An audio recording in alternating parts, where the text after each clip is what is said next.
it. They have adjourned it again till January when they know that he is running probably for re-election. The UK government doesn't care because they have intel about their criminality. They have it. So they say fish start to rotting from the head. It's not from the tail. When the fish is rotting from the head, what do you expect of the body? The waist, the legs. That is the society we live in. Ekwemadu is here in prison. They have adjourned his case till January ending, almost February, when election is in February. This country, they know very well why they are doing that. They know these people have accumulated something that belongs to millions of people. Children are dying out of hunger every day. Child mortality is the highest in Nigeria. You seriously think they care about us? They don't. That's why they held him. They don't care. So women are dying trying to give birth in hospitals because there's no facility. There's no facility. There's nothing. A rich country like Nigeria, where we have everything to be good, So this is hush puppy is all that is wrong about Nigeria. This is the truth to the matter. When you look around, what they are doing is competition. You go to a party, everybody will be throwing money on the air as if there is hurricane that is flying money up and down. Thank you, Mr. Peter. So thank you very much, Nigeria Watch. I yield the mic for now. Sorry, I'm finding it a bit problem when people are advertising for billboards for Western systems. But they don't care about us. They are the ones keeping us here. Mr. Tunanja, you should know better not to just interrupt like that. Please, next time, don't do that. Thank you. Please, let's move straight to the next person. Please like and share the broadcast, guys. Thank you very much. Mr. Alex, please, you have the floor. Thank you. Wow, so quick. Thank you, Kachi. Thank you, Mr. Najawash. Thank you for your hard work. Thank you for being a bridge between the poor Nigerians and these wicked people, telling the whole world the real situation, what mainstream media cannot showcase. You are the one helping us, and God will strengthen you and your team. And I greet you, my fellow panelists and viewers worldwide. For me, as for Hush Puppy, I pray may God have mercy on him. May him find God in that time where he's serving his jail time. I don't have rights to accuse him because I'm not perfect. The most stones should go to our leaders. The ball stops on the head at the office of our leaders. In as much we will blame Western powers for being, for doing what they do to us. Have you ever heard that the people of England, the congressmen in England, they will loot money and take it to Nigeria or Arab countries? Have you ever heard a congressman in America will loot money and bring it to Nigerian banks? So our leaders are so wicked. They've been so devilish. We cannot take the ball off our eyes or our eyes off the ball. These guys are wicked. Leaders came together to develop Singapore, not citizens. You cannot query a child, correct a child when you've not paid that child's school fees, when you didn't contribute to the child's growth all these years. Now he's 18. Suddenly you show up somewhere and start preaching to me about morality.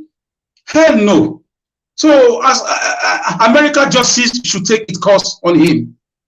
Looking at our prison system here and our facilities is also shame on the leaders. They are so heartless with everything. Name one thing with all the billions of naira they've been allocating since 1999 or since 1960 that we can boast of and say this thing is world class. Is it our education? Is it our medicals? Is it our roads? Do we have airline carriers? Come on now, these are leadership problems. Upon all the borrowed monies from China, the Brazil loans, the Paris loans, the London club loans, where are these monies? They are not with citizens. They are with the likes of Ekweremandu and all the senators. Ekweremandu is just one of them. With all the properties and money accrued to him now, times all the senators, times all the governors. Multiply it and see where the sufferings of Nigerians are coming from. This is why Nigerians can never be patriotic just now, because they've been inflicted with pains, with penury, in every facet of life. Is it in agriculture? Can a Nigerian guy now start a poultry with 300 fishes and expect to grow it without insecurity problems, electricity problem, irrigation problem, no loans from governments? Citizens finish from school, the government even asks them, what do you want to do? We have this for you, we have this for you. But they only remember Nigerians when it's time to obey laws and campaign and to use them as thugs. And you expect me to blame the Western power only for the misfortune of our leaders, for the unpatrioticness, for the wickedness, the looting of our leaders. I mean, the carelessness, the occultic activities this guy display while in power. So for me, the greater blame should go to the leaders. If I cannot take care of my children, blame me and my wife, not my gate man, and not my own neighbors. No, I have a greater role to play because these children were born in my house. What have I done as a father? Being a father is not just mouth. For a child to come and take the bullet for me, he knows that I'm his father. He has enjoyed all those benefits from fatherhood or parenthood. So let's not blame our citizens too much. When things fall in place from leadership, citizens will follow. I mean, that guy in jail is just one person. A lot of Nigerians are doing well. Many of them have been elected into different parts of parliament in the whole world. A lot of them are doing great things in the medical field, architectural field, in agriculture, education, everywhere. So our leaders, that should prove to you that in a good and a reasonable leadership system in the country, Nigeria will shoot itself from the third world into a first world in less than 10 or 20 years. But we have leaders who showcase their cars on TV, on social media, who showcase their mansions, their buildings. They're all everywhere. The monies they've stolen, they will brag about it. They go to occasions and they throw money around. The senators spraying dollars in the wedding ceremony. This is where our younger boys got it from. And they started behaving like that. Influence, children learn faster with what they see you do. So guys, Oshpopi will serve his term, but blame leaders. Blame leaders. Oshpopi's brain should have been converted long time ago into have a good government. They should have tapped into his intelligence and used it in a positive way. This is what Americans will do. This is what Russians will do. This is what British will do. So guys, I will drop it there. Thank you. Get your PVC. All right. I like the last statement. Get your PVC. It's very, very important. Thank you very much, my people. I appreciate every one of you right there. Okay. I would like us to move on now to Madam Bridget. Madam Bridget, Bridge. Okay. Bridge. Madam Bridge, can you hear me? Yeah, Bridges. Okay, Bridges. Okay, good. Please talk to us in 2 minutes. All right. Thank you once again for the opportunity.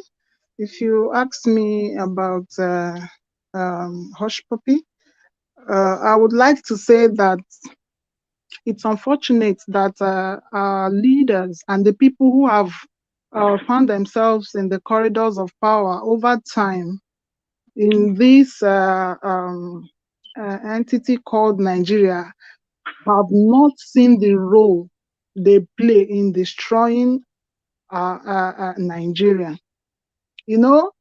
It's also unfortunate to see them talk about corruption and don't know the extent or the scope of corruption. Most times they think corruption is only when you amass financial or take advantage of financial opportunities or steal the wealth of the Nigerian people. Corruption shows in several ways. How do you explain that a public office holder would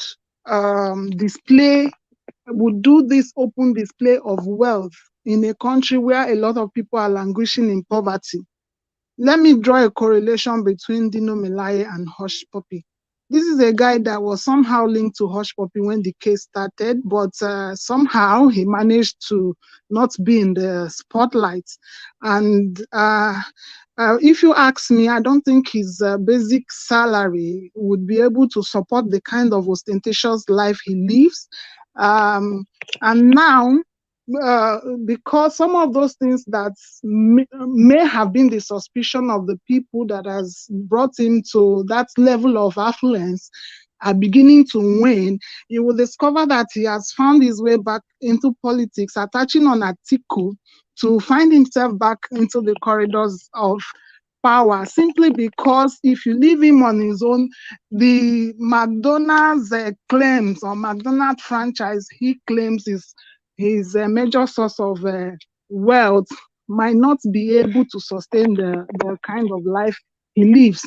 And for somebody like Hush Puppy, our government has been so what will I call it, expensive, that even the ordinary man is made to feel like he's a failure if he cannot display certain level of wealth. We see those behaviors in our immediate environment. In saner countries, you wouldn't know who is wealthy or wealthier.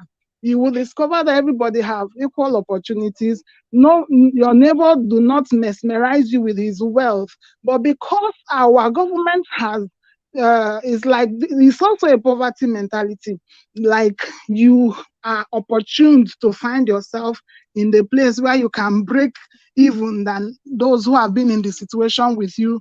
You will now join the Pepper Dem gang. I have arrived, and making young Nigerians to feel that you only right when you are rich. And the case of Hush Puppy also brings our attention to the rule of law and our correctional facilities. You will discover that you are not guilty until proven so, until you are convicted. And at this point, I can now say that the US is beginning to see Hush Puppy as a criminal, simply because their courts have actually convicted him. But until this time, he had access to his phones, he had access to calling people, and I don't think he may have known that he's being watched, because for improved countries like that, when you are in their courts, they watch you from different angles that you might not know. I don't think he would have deliberately set himself up and say, I'm trying to appear good before the judge, and all those kind of jeering he was doing. That shows you a working society. Now, it brings us back to what we have here in Nigeria. At the suspicion of any crime, you are being treated like a criminal. They don't conduct their investigations until they handle you like one. But these people would have done their investigations before they get you down and treat you like a criminal.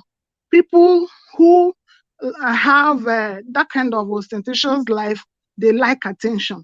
You will discover that most times they come out in the social media, this Hush Puppy, and even Dino to show you even the wristwatch they wear.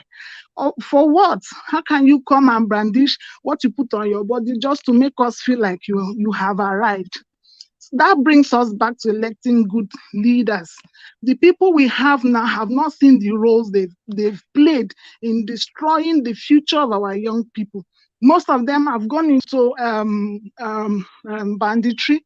Most of them have gone into kidnapping, and most of them have gone into this whole thing. And you see that there's a mentality that feels like so long as I have something to show for my struggle, it doesn't matter how I do them. You see that playing out in the person of Tinubu, Bola Ahmed Tinubu, the presidential candidate of the APC. It baffles me to see how his first person, who is supposed to be a senior advocate of Nigeria, Keyamo, will come out to defend things. I saw what he said on Twitter yesterday or today, that those people who have accused his principal of drug involvement in the US have kept quiet because they've been taken to court and they have begged.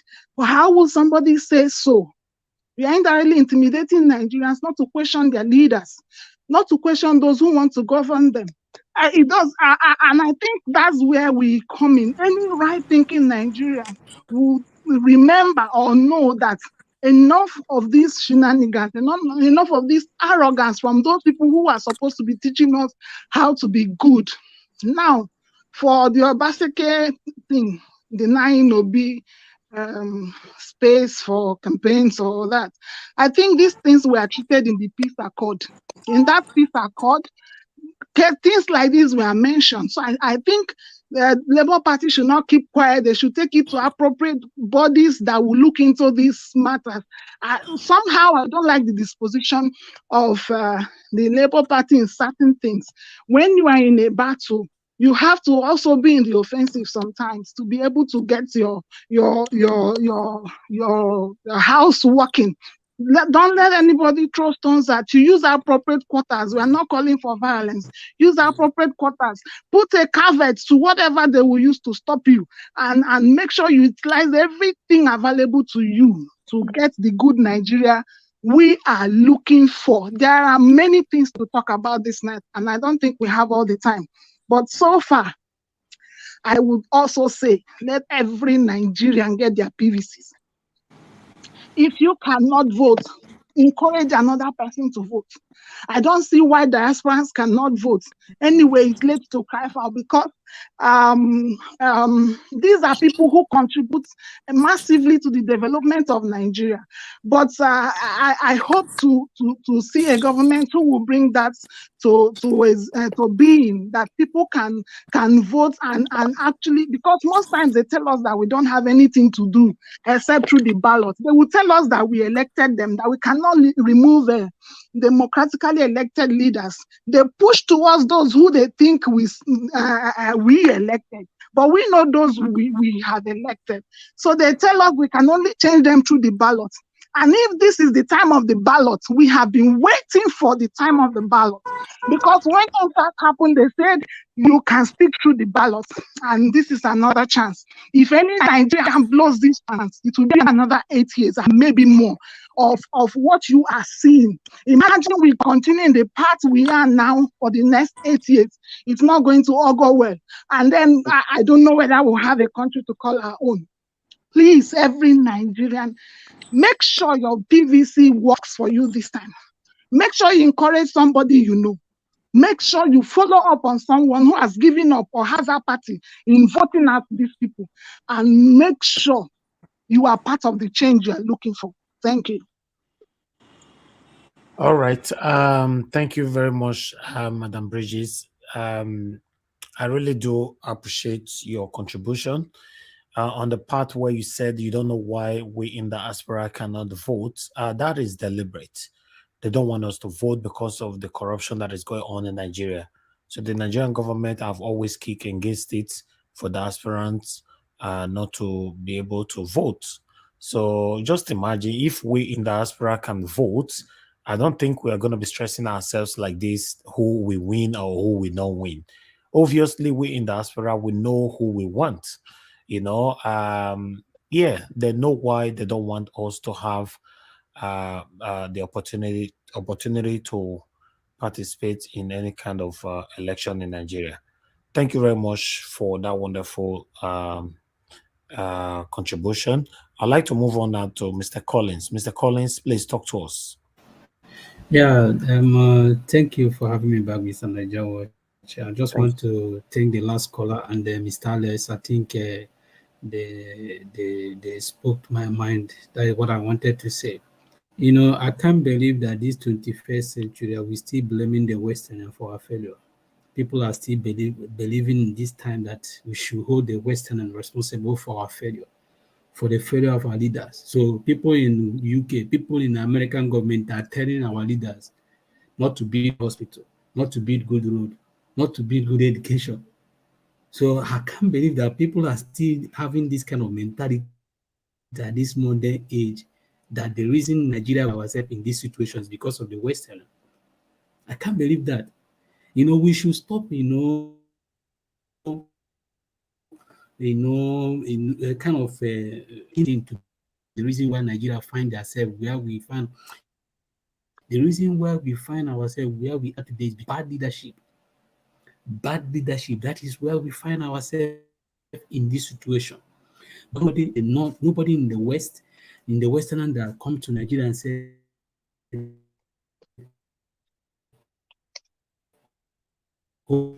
Mr. Collins, we can't hear you anymore. You are breaking. Go and kill your people. Hope was there. I will just. Mr. Collins, we are struggling to hear from you. Can you hear me now? Yeah, it's breaking. It's just breaking. You can hear me now, right? Yeah, it's better now. Go ahead. You can hear me, right? I think it's from your network. You can hear me. Can someone else? Okay. Can anybody? His line is breaking up sometimes, but it's now clear. Yeah, it's better now. That's what I'm saying. Yeah, he's better now. It's Go okay ahead. now, right? Yeah. It's okay now, right? Yes. He can't hear me. Okay. He's breaking so what again. I'm saying is that we shouldn't be blaming Western for it. So we brought this. We brought this to ourselves. So we brought this to ourselves. So we should blame our leaders for the failure. So when people talk about Oshop, when Ruben Abati was there, trying to make the whole thing to claim that people shouldn't copy us properly because us properly influencing people in Nigeria.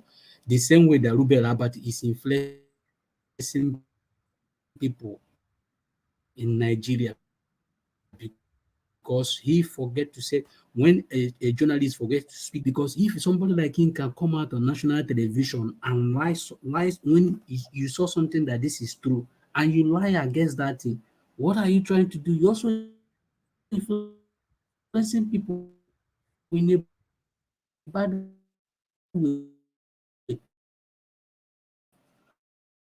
So all right, Mr. Collins, Mr. Collins, please, you need to leave and come back again. We're struggling to hear you. Can anyone else hear me? Yeah, it's fading in and out.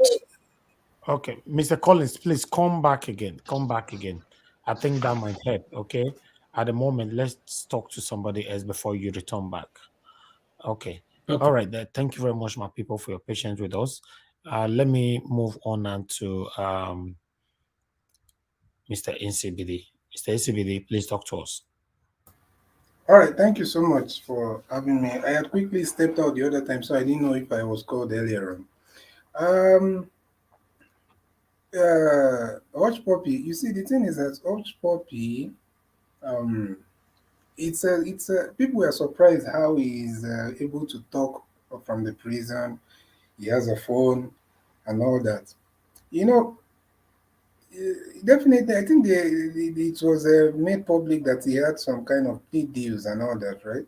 So definitely there are some privileges that he has, and that's why even they're giving him 11 years. So 11 years is not much, and don't bear in mind that he has already spent I think 3 years or 2 years, and before you know it, probably will be up for parole in the next 5 or 6 years. So that 11 years is probably like half of it is going to serve probably half of that. So he's almost, I think he had a very fair conviction. Then, yeah, unfortunately, this is the society. It's a reflection of the society. The politicians. We must always point at the leaders because we should not say that the society or the people influenced the politicians. No, it is the leaders, the politicians that influence the people. Because when they keep on showing everybody that it's all about money, it's all about, you know, throwing agbada and showing people money, and then people start having that mentality that this is how you need to appear. So everything must start from the top in terms of morality, societal morality, not in terms of economy. Economy should be bottom up. Unfortunately, the president one time said from top to bottom. It's supposed to be the other way around. Supposed to be a bottom up economy. Then the thing is that this Dino Melai and all these people, like I said earlier on, we should not bother about these people. These people are doing their job. They need money. It's just the same poverty mentality, in my opinion. It doesn't matter how many houses they have, or properties, or cars, or whatever. The same mentality of lack and looking for, something to just looking for their own pocket is what is pushing them to do all these things. So it's a greedy, it's a mentality of greed and poverty. It's just quite sad. Yeah, so let me leave it there for now. Thank you. Thank you very much, Mr. Isibidi. Appreciate you.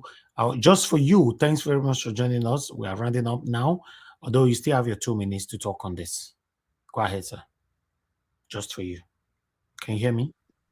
Yeah, I can hear you. I hear everybody nice and clear. Okay, go Good ahead. evening, everyone. For some time now, I've been away because of my job, So I greet everybody because of time. I just have to say hello, everyone. Welcome back to home. Actually, I've been hearing people commenting. First of all, let me talk about. I will talk about Horse Puppy. Horse Puppy is there. He has his phone, he has everything, but anything he says, they are monitoring him.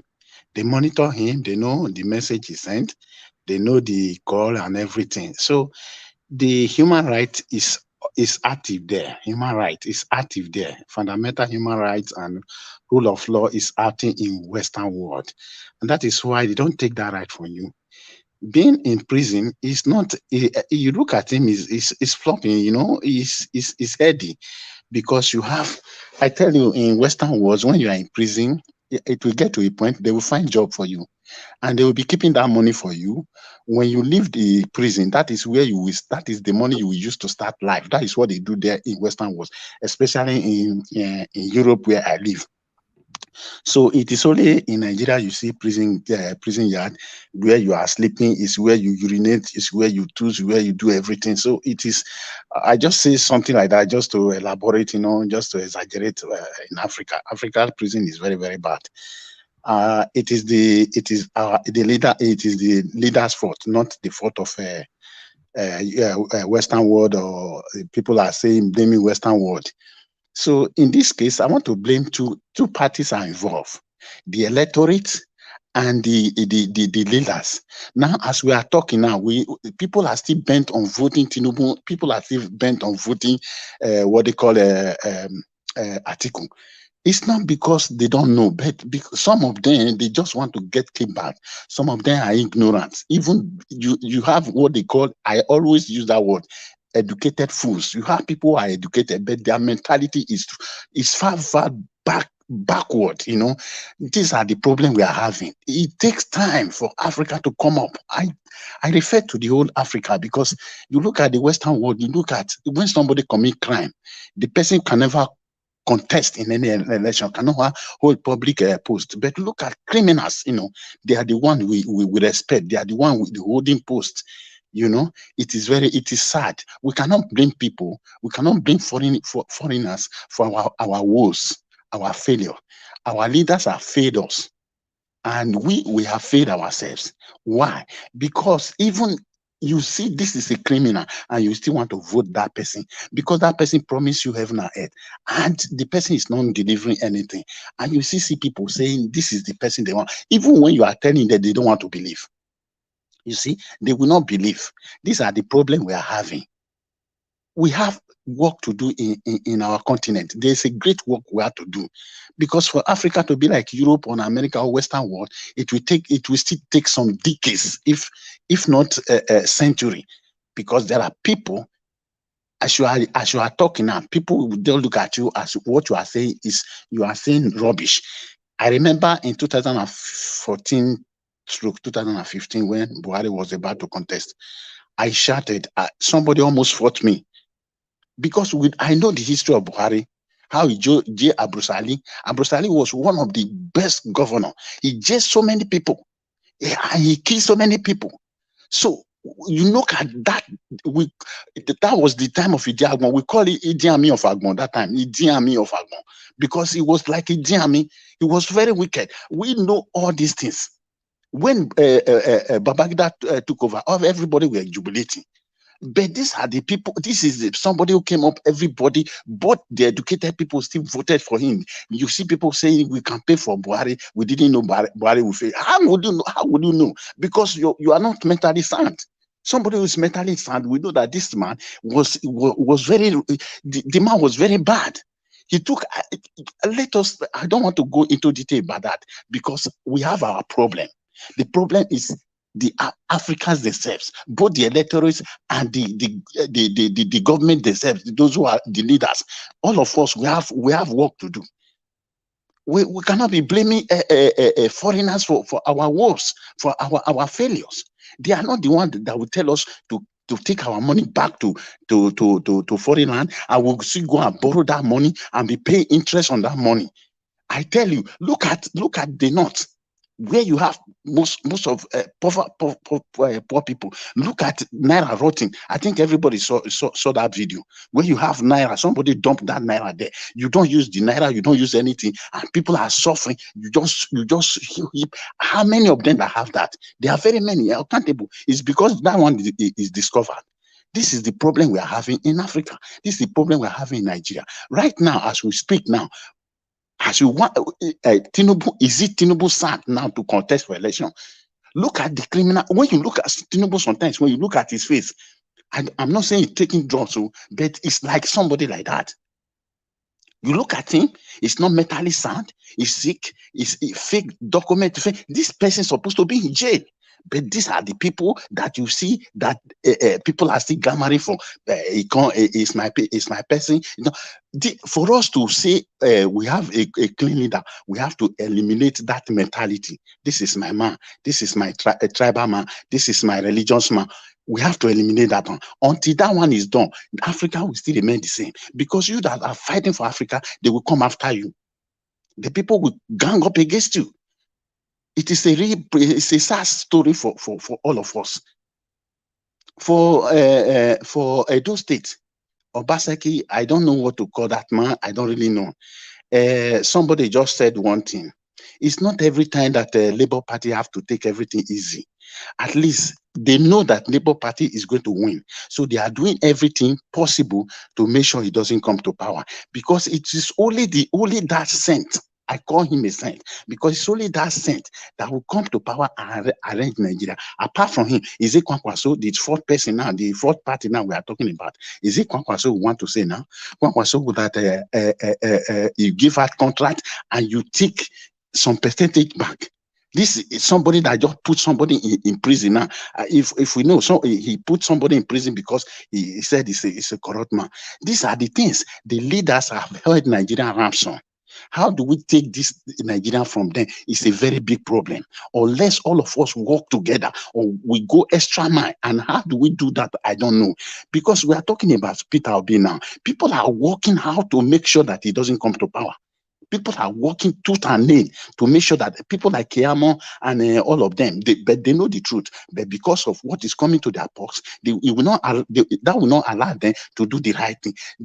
It's not that they don't know what is going on. They know the right thing, but they think about their box and what is coming, what they are getting. That is, they want to be minister, they want to get more money, they want to be rich. These are the problem we are fighting. We are fighting against. They are not talking about the future. Look at somebody who said is a president. We have fraud in Nigeria. We have everything. People are suffering. And you are in somewhere there in Europe. What they call it, London, enjoying yourself. That is the president we talk about. So we really have problem in Africa. How do we solve this problem? Is what we have to face, because we talk about voting for Peter Obi, but how does Peter Obi come? They are going to rig the election. That is very clear. They are going to rig the election, and they are doing everything possible to make sure that Peter Obi doesn't come. Apart from Peter Obi, I don't see any other person, no other person. But I want to beg all Nigerians, please. I want to beg you, all Nigerians, please. If you don't want to vote for Peter Obi, don't vote for Atiku. Don't vote for Tinubu. You are going to be worse than what we are seeing now. What we are seeing now is going to be worse than that when you vote Tinubu and Atiku. There are other political parties I don't know about, but the one we are presenting to Nigerians is the one we know. Peter Obi is the only answer to our problem. If we have to make it tomorrow, if the future for our children have to be good, it is only Peter Obi. Apart from Peter Obi, there is no other one. Peter Obi is not my brother. I don't come from that region. I don't come. This is not the time to say I'm from Igbo, I'm from Hausa, I'm from this. We work for only person who will arrange Nigeria for us. This is the only country we call our own. We want to go to America. You see, person get a visa today, we'll be jumping up and down. I have got a visa to America. I've got a visa to Europe. Why can't we make Nigeria like that? Nigeria, what America has, what Nigeria has, America doesn't have it. Europe doesn't have it. We have everything that will make Nigeria to be rich. Talk of gold, oil, everything, good land, everything. But why are we poor? Because of the mentalities of Nigerians, because of our leader. Both parties, we are wrong. Both parties are wrong. Thank you very much. Let me stop there. Wow. Thank you very much. Just for you. You said it all. If we make mistake right now to allow these satanic two parties to rule us again for the next 8 years, it's going to affect every one of us. Now, I beg with a beg. Let's do our part. Try to talk to the people that you know, people in your own community. Talk to them, encourage them, indoctrinate them with anything. Remember, people in Nigeria, you cannot just talk to them with mouth alone. I know one or two people will argue with me now. Oh, they do already the march. It's okay like that. No, it's not okay like that. If many of them that have registered did not go collect their PVC, it's going to be a big challenge for every one of us. Thank you very much, my people. King Emeka, is your turn. 2 minutes. Thank you. Good evening to you. Yeah, okay, just a quick one. Good evening. Good afternoon, everyone. I'll go straight to Dino Milano's comment on Ortom. I think it's fair. When a sitting governor comes out to begin to criticize or speak negatively against an entire ethnic group, I think that's far-fetched. He's a sitting governor. Whatever he says has consequences. He doesn't have to go around to start not only insults, but making false allegations against the Fulani tribe. Yes, there might be a small segment of that tribe that might be causing mayhem, just like it's applicable to every tribe in the country. But to generalize it to an entire tribe and calling them slave masters, I think that's a hate speech. A sitting governor should not be saying such kind of things. He's a powerful influence, and he needs to be careful with his statements and be specific with them when he's trying to address concerns.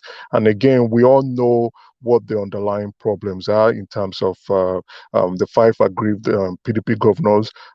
Just like what Rufai said, I agree with Rufai. They're fighting for their own interests and not that of Nigerians. So they should automatically quit bringing that we are fighting for Nigerians, the interests of Nigerians, into the equation. I think many Nigerians will not believe them. We know what they want. They've actually said what they want. And as a result of that, I think Atiku has said he's moving on, and they themselves, they are strategizing on their next move. So I wish them well, and I wish them well with their objective. But what I would want them to do is to please stop insulting the sensibilities of Nigerians and be truthful with their statements. That okay, these people,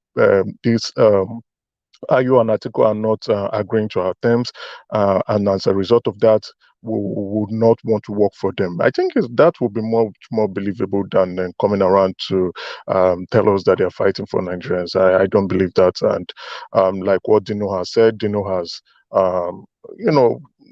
said words to the governor that you're a leader. You need to be careful with what you're saying. You just don't go on an ethnic bashing and try to label the entire Fulani tribe as one who would go around to cause chaos or slave traders or slave masters to the entire Nigerian population. That's not true. I will move over to what is his name, Hush Puppy, the flamboyant fraudster. I think someone said his crime was a crime of extravagant lifestyle. No, that's not true.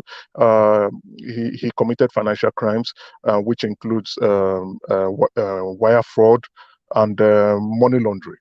also, trying to hide the proceeds of crimes, and he has been sentenced now. Well, like they say, if you perpetrate a crime, be ready for the consequences. And so, unfortunately for him, he's sitting at a U.S. Jail, and whether he has access to phones or he can still communicate to family and friends, that's left for the prison officials to handle. I will not say any more to that, but I know some prisoners do have access to phones. So whatever privileges he has in the prison cell or wherever whichever prison he is in the United States, that's all for them to answer. I won't say much. I will quickly want to delve into something just to round up. Like we all said, people keep calling these presidential candidates criminals, thereabouts. I just want to say that's not actually the case. The DSS has cleared each and every one of the candidates, the 18 presidential candidates that are running for office. And I also want to use this as a rally cry. If you do feel any presidential candidate has a crime to answer, or has committed or perpetrated crime, please petition the law enforcement agencies, either the Nigerian police or the ICPC or the EFCC or the DSS to take it up. Once you petition them, they would look into your petition and they will take it up, rather than we making statements of accusations where we do not have sufficient evidence. I know in 2003, we're at the heat of the election, and I know the forward between Obasanjo coming out to want to gain power over Lagos State. They did all they want to do, and Tafa Balogun wrote to the U.S. Embassy to find out about the indictment of crimes being perpetrated by Tinubu, and the U.S. Embassy came back to say there's no charge, there's no criminal offense, there was no arrest, there was nothing at all. So I think on Friday, was it last week, I did a breakdown of what forfeiture is. I know time does not permit me, but maybe next time I would want to explain more and educate Nigerians more on what the forfeiture of an asset, the process to get to that forfeiture of an asset is. Please, guys, if you do have any evidence, bring them out, petition, and I'm definitely sure. Mr. Mecca, there is evidence circulating right now on social media. Haven't you seen it? I've read it. I read it 3 times. That's the same. That's the same allegation that was going on in 2003, which Tafa Balogun took up by the direct instruction of the president of that time, President Olusegun Obasanjo, to quickly look into this and get this case rolling, so that they can use that to hold Tinubu not to contest anymore for governorship. I think Alex wants to respond to you. Alex, go ahead. From what I know there are a lot of people working for their taskmasters or paymaster, and they will continue to talk until the election day. So they just call them to come online and quickly do their job, and we are aware of people like that. Go and tell Deborah that died. All this nonsense, all this boogaboo that you are vomiting from your mouth, that our leaders are not criminals. Up till now, there's no justice on a government that Tinubu single-handedly said he produced. Go and tell Deborah in her grave, may God forgive you. May the blood of that innocent young lady forgive you and your entire generation, my dear brother. Forgiveness is all I pray for you, because you don't know what you are doing. Just like Jesus said on that cross, you don't know what you are doing. I'm Jenny Obi to say you don't know what you are doing. Money is not everything. Judas Iscariot collected money and he still died. He killed himself. So with all the wickedness, with all the laundry, with Dino that showcases 11 Lamborghinis, 3 G-Wagons, with Ekonomandu that is said to have 40 properties all over the world, excuse me, and these are all in the same class with Tinubu and Atiku. And America just released something about Ahmed Bola Tinubu. Why are they hiding from facing Nigerians on a live interview? My dear brother, collect your money, enjoy it, but you face the repercussion. All the sufferings Nigerians are going through. Some of you are the problems. They usually infiltrate us, just like during the NSAS protests. Some of us were also giving money to come and do rubbish and destroy that protest. Let me tell you, karma is coming. It's coming. Excuse me, I don't think anything he has said is so inflammatory, really. To you is not. To you is not because you are in a comfortable zone. To you is not. Hold on, everybody mute I would like yourself. to say How does that affect Peter Obi? Hold on, please. Hold on. Madam Bridges, go ahead, talk to us. All right, thank you for the opportunity. I would like to also appeal to us that if we would like to, I would like to appeal to us, if we would like to reach a greater percentage of Nigerians, it's always good to stay on the issue and not to show an open aggression. You can attack an idea, but not an individual. Thank you. But I want us to also understand the power of affiliation. The power of affiliation. Everybody is linked to either a family, a friend, a region, or ethnic group. You will understand that our allegiance naturally is to where we come from. This understand that every candidate in this race has affiliations too. There are people who are their family members, who are their cronies, who are colleagues, who are linked to them in one way or the other. And we cannot deny them the right to feel like their person is the best person. But on the average, you know what is right. We are speaking openly for the candidacy of Peter Obi because we believe that he has what it takes to be called a good leader. And if in the course of time too, there are reasons to call him back on some issues, I personally, I might not pamper issues because I want to be forthright, and it is that forthrightness that makes us talk for Peter Obi. On what the guy says about criminality, ordinarily in law, even if you see somebody has done something, the law is going to look at what the person did vis-a-vis evidences on ground, and it's on that basis that he is talking. If he says DSS cleared every candidate, you will understand that these are bodies that has been entrusted with the power to clear people. It's not left to them to know whether they are doing their due diligence. When I look at the case of Tinubu, I feel that our judiciary has a due diligence to do.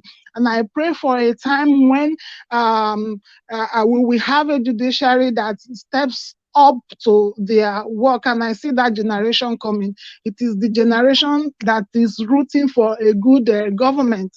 In those crimes you talk about, you will understand that they do their work, and that is why they can authoritatively stand and say something about an individual, because whatever you say will affect the person's destiny and everything about the person's life. So we are being careful to label people first. It's not about being paid. And if you want to stay professional or be objective about the things you do, it's true that it's in the public space that this guy has drug issues. They are not even saying it's not true. They are using what happened in the US courts to hold Nigerians to ransom. I think that guy was linked in that case with another person. And because he left the US and forfeited the proceeds of whatever happened that time, he has paid to some extent to his crime. So that is why they are not putting their legs on ground. It's not left to Nigerian government to say that we have somebody vying for public office that has had this record with you. We want to know the nitty-gritty of this case and know whether it's in line with our laws and in line with what we would take as a country. So since Nigeria is keeping quiet on that matter, we can't overflog it, because I want to believe that until we get a government who feels integrity should be part of their governance, we cannot overflog that matter. But let's have it behind us that this, for me, there are many evidences to even prove that these people should not get to the corridors of power, apart from the drug case. In Lagos State alone, there are evidences to show that part of Lagos State's wealth is traced to his pockets. People who steal the people's collective good should not be allowed to get into the corridors of power, because they will always abuse the opportunities they have. I don't want to say some things here, because what I'm saying concerning Lagos State wealth and the involvement of the Tinubus, to some extent, I can say something about it. But if you are not willing to go all the way, there is no need to raise those issues, except you are really willing to push through and get results from them. So if we cannot push through and get results from them, then let's leave it to agencies that can do that and not waste our time on those things. That is why our ballot is there. Let us not feel like everybody is going to vote for Peter Obi or for any good government, because part of the people that are rooting for these people now are either their cronies who will gain something or rule by proxy through them. So understand that fact, or their family members. We are also don't don't rule out the power of affiliations. Remember, they have families, they have friends, they have colleagues, they have people who have worked with them in different spheres of life. So it's understandable. There are also candidates in this election, but there is always a better candidate. We shouldn't quarrel about these things. So that is that for me. And for anyway, let me not go into that. We have treated all those. All right, thank you for the opportunity. Thank you, Madam Bridges. Thank you very much for your own submission as well. I believe everybody are feeling this whole thing in a different way, because this frustration in Nigeria is affecting every one of us. So my own reaction is going to certainly be different from your own reactions. So, pardon? I have 10 seconds left. You cut me short when Mr. Alex was busy with his rant. Who is that? Please hold on. It's not your Mr. Naija, he was already done. No, Mr. Alex, please. Juan Kigemeka, don't interject me. Thank you. Please. I'll go to Mr. CM. Mr. CM, thanks very much for joining us. Good evening to you, sir. Please talk to us. Okay. Good evening, Naija Watch. Sorry, I'm late. It's just that I can't avoid not being late. I tried all I could, but here I am anyway. So all protocols duly observed. From what I've gathered, I think is the news making around is the expose from United States regarding Tinubu's drug deals, isn't it? That one only just came up this evening, but that was not actually what we were talking about, because we started the whole broadcast by saying that the governor of Edo State allegedly denied Peter Obi numerous venues, where they can have hold their rallies on Friday. That's what we started with. Then we now went on now to talk about Governor Ortom. A couple of days ago, he said to hell with Atiku. Then Dino came out to counter him by saying that he's wrong in his actions and all that, blah, blah, blah. Then the last video was about Hush Puppy, who was sentenced yesterday to 11 years imprisonment for defrauding innocent people. So that's what we're talking about. Then the whole thing escalated to Tinubu's drug document that surfaced yesterday. So talk to us, sir. Okay, yeah. Okay, on the denial of a venue, denial of venue by and Governor Obaseki for Obedient movement. Well, I think we have outgrown this type of politics. What does that mean? After all, Obedient, they want to flag off their campaign in Nasarawa, that is in Lafia. They were denied the stadium. They were denied other place until they have to pack themselves in one arena or thereabout. You see, I do not really see the need for this. If somebody like for Obaseki, I assume that he's very urbane in the way and manner I respect. Particularly that time he fell out with Oshiomhole and the way he spoke and everything. So I felt that he's somebody who can easily see beyond his nose. But to go and indulge in this politics of the whole of Benin, Edo State, if you want to use maybe Ogbe Stadium or somewhere, he said you deny them. What are you doing now? So, okay, if you now deny them, what if you come to Anambra State to campaign, maybe PDP, and so somebody instigates Soludo, deny PDP opportunity to maybe use the QMS Square or the stadium or anything. So we believe in the politics of a tit for tat. To me, this is so elementary, it's so shameful. We shouldn't be doing this type of, particularly a governor. It doesn't mean allow the people to express their wish. After all, what we are denying them is an asset owned by the public. It's a taxpayer's money. So I thought we've gone beyond this illiterate, mundane, stunted growth of politics. You deny this, or you claim that there nothing is happening, or you go and pour sand. They are doing it, they are repairing it. Okay, what if you deny them on Friday and they now ask you they want to do it in a month's time? Are you still going to tell them that they is still not available? That Obaseki, I think is derailing so much. I regard him as being a governor from a place like Edo State.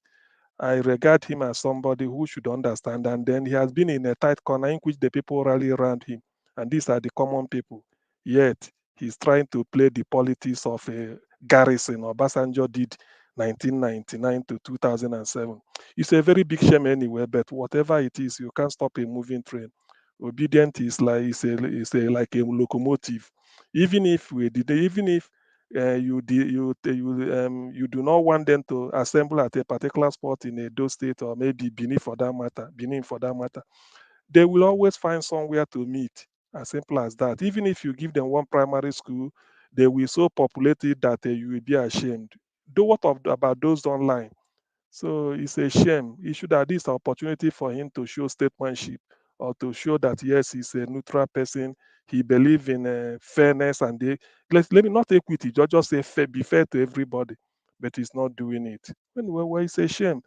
However, I'm not speaking for the Labour Party, but I know they know what to do. They will always survive it, irrespective of whatever Obaseki is planning for them. They will always survive. Meanwhile, obedient is the Labour Party is the party to beat. We've all known that. Now that of Governor Tom, I know I had the outburst. Really, for a man like Ortom, when I listen to him, I can understand why he's bust out and why he said things the way he said it. This is a man that the FUNA, is it a Fulani National Movement or FUNAM, wrote a letter, according to him, the meeting they held somewhere in Adamawa 1 year, and said until they must eliminate him for passing that law, that anti-grazing law, because he's the first governor, I understand, that passed it, that there is land in a Benue state to be given to anybody. If you want to do ranching, come and take land, they give it to you, but you must not be roaming, and you can't be taking your cattle to be roaming about, because when you put it in a ranch, then it means that your cows will not have the opportunity of straying into other people's farm. The Benue people are mainly farmers, so that to go and then destroy their crops and then make them, the economic well-being. So I know we understand why. And then this is a man that is being haunted. Remember, he said he went to Aso Rock to report to Buhari that look at what is happening to me, look at what is happening to my state. As a governor, he's answerable to the president, at least problem-wise. And the president replied that go and they accommodate, go and be good neighbors to them. And who are these good neighbors? This is a president that told Donald Trump that these are not Nigerians, they are from Niger, from Chad, from this. And yet you want them to be accommodated into Nigeria simply because they are Fulani like you. So I can understand the Benue is under attack. In this case, not by armed robbers or whatever. It's just the Fulani. They want to eliminate them. He said they killed 8 people and then caught somebody's hand and wrote a letter, told him to go and tell Ortom. I mean, for how long? Somebody cannot be chicken-hearted to that level. He has to say something. And they at the height of all this, not that they are calling Fulani. Atiku that he's doing all, it may be underground. Like he said, he had a discussion with Atiku. then it was misrepresented. He now called Atiku, said, look, tell your spokespeople to make it known so that they go to the media and then correct that impression. Atiku refused. Something that like that wasn't done. I think the man is being undermined so much. So if what he said icks anybody, or they feel that the guy is going beyond crossing the red line, well, I have sympathy for him.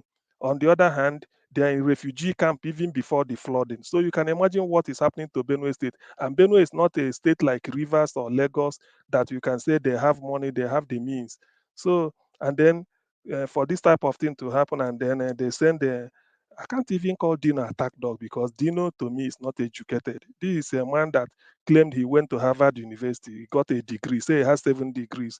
Only if you Google on Wikipedia, it was stated there that he just come to do 1 week.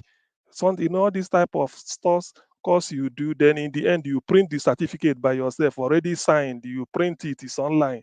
So is that a degree course? How can Dino be admitted to Harvard? And this is a man without credibility. That is the type of person they send to come and be talking nonsense. Meanwhile, the other day he heckled Obi. As old as he is, he cannot distinguish between a man and a boy. Imagine where everybody is. He's just talking nonsense. Sometimes one of these people, they tend to they forgot that when you leave the university as a student union activist, there are certain things you have to drop. Some of us did all this when we were in Lagos. So we have to drop it because your age will not Elvis, tell this guy you. is talking more than 2 minutes now. As people getting special privileges, he has spoken more than 5 minutes. Please don't interject. He just came in, so you have privilege. No, but I just came in and you gave me 2 minutes too. He has spoken more please. than 5 minutes. Who is interjecting, please? Why? You said 2 minutes. King Emeka, please. King Emeka, please allow him to talk. Don't interject him, please. Okay, please let me round up with this one now. I think that's enough for Tom and Dino Melaye. As for Hush Puppy, yes, because the law takes its course. So he dribble. I mean, for you to be defrauding people, taking people's hard-earned money. Imagine somebody like me or anybody.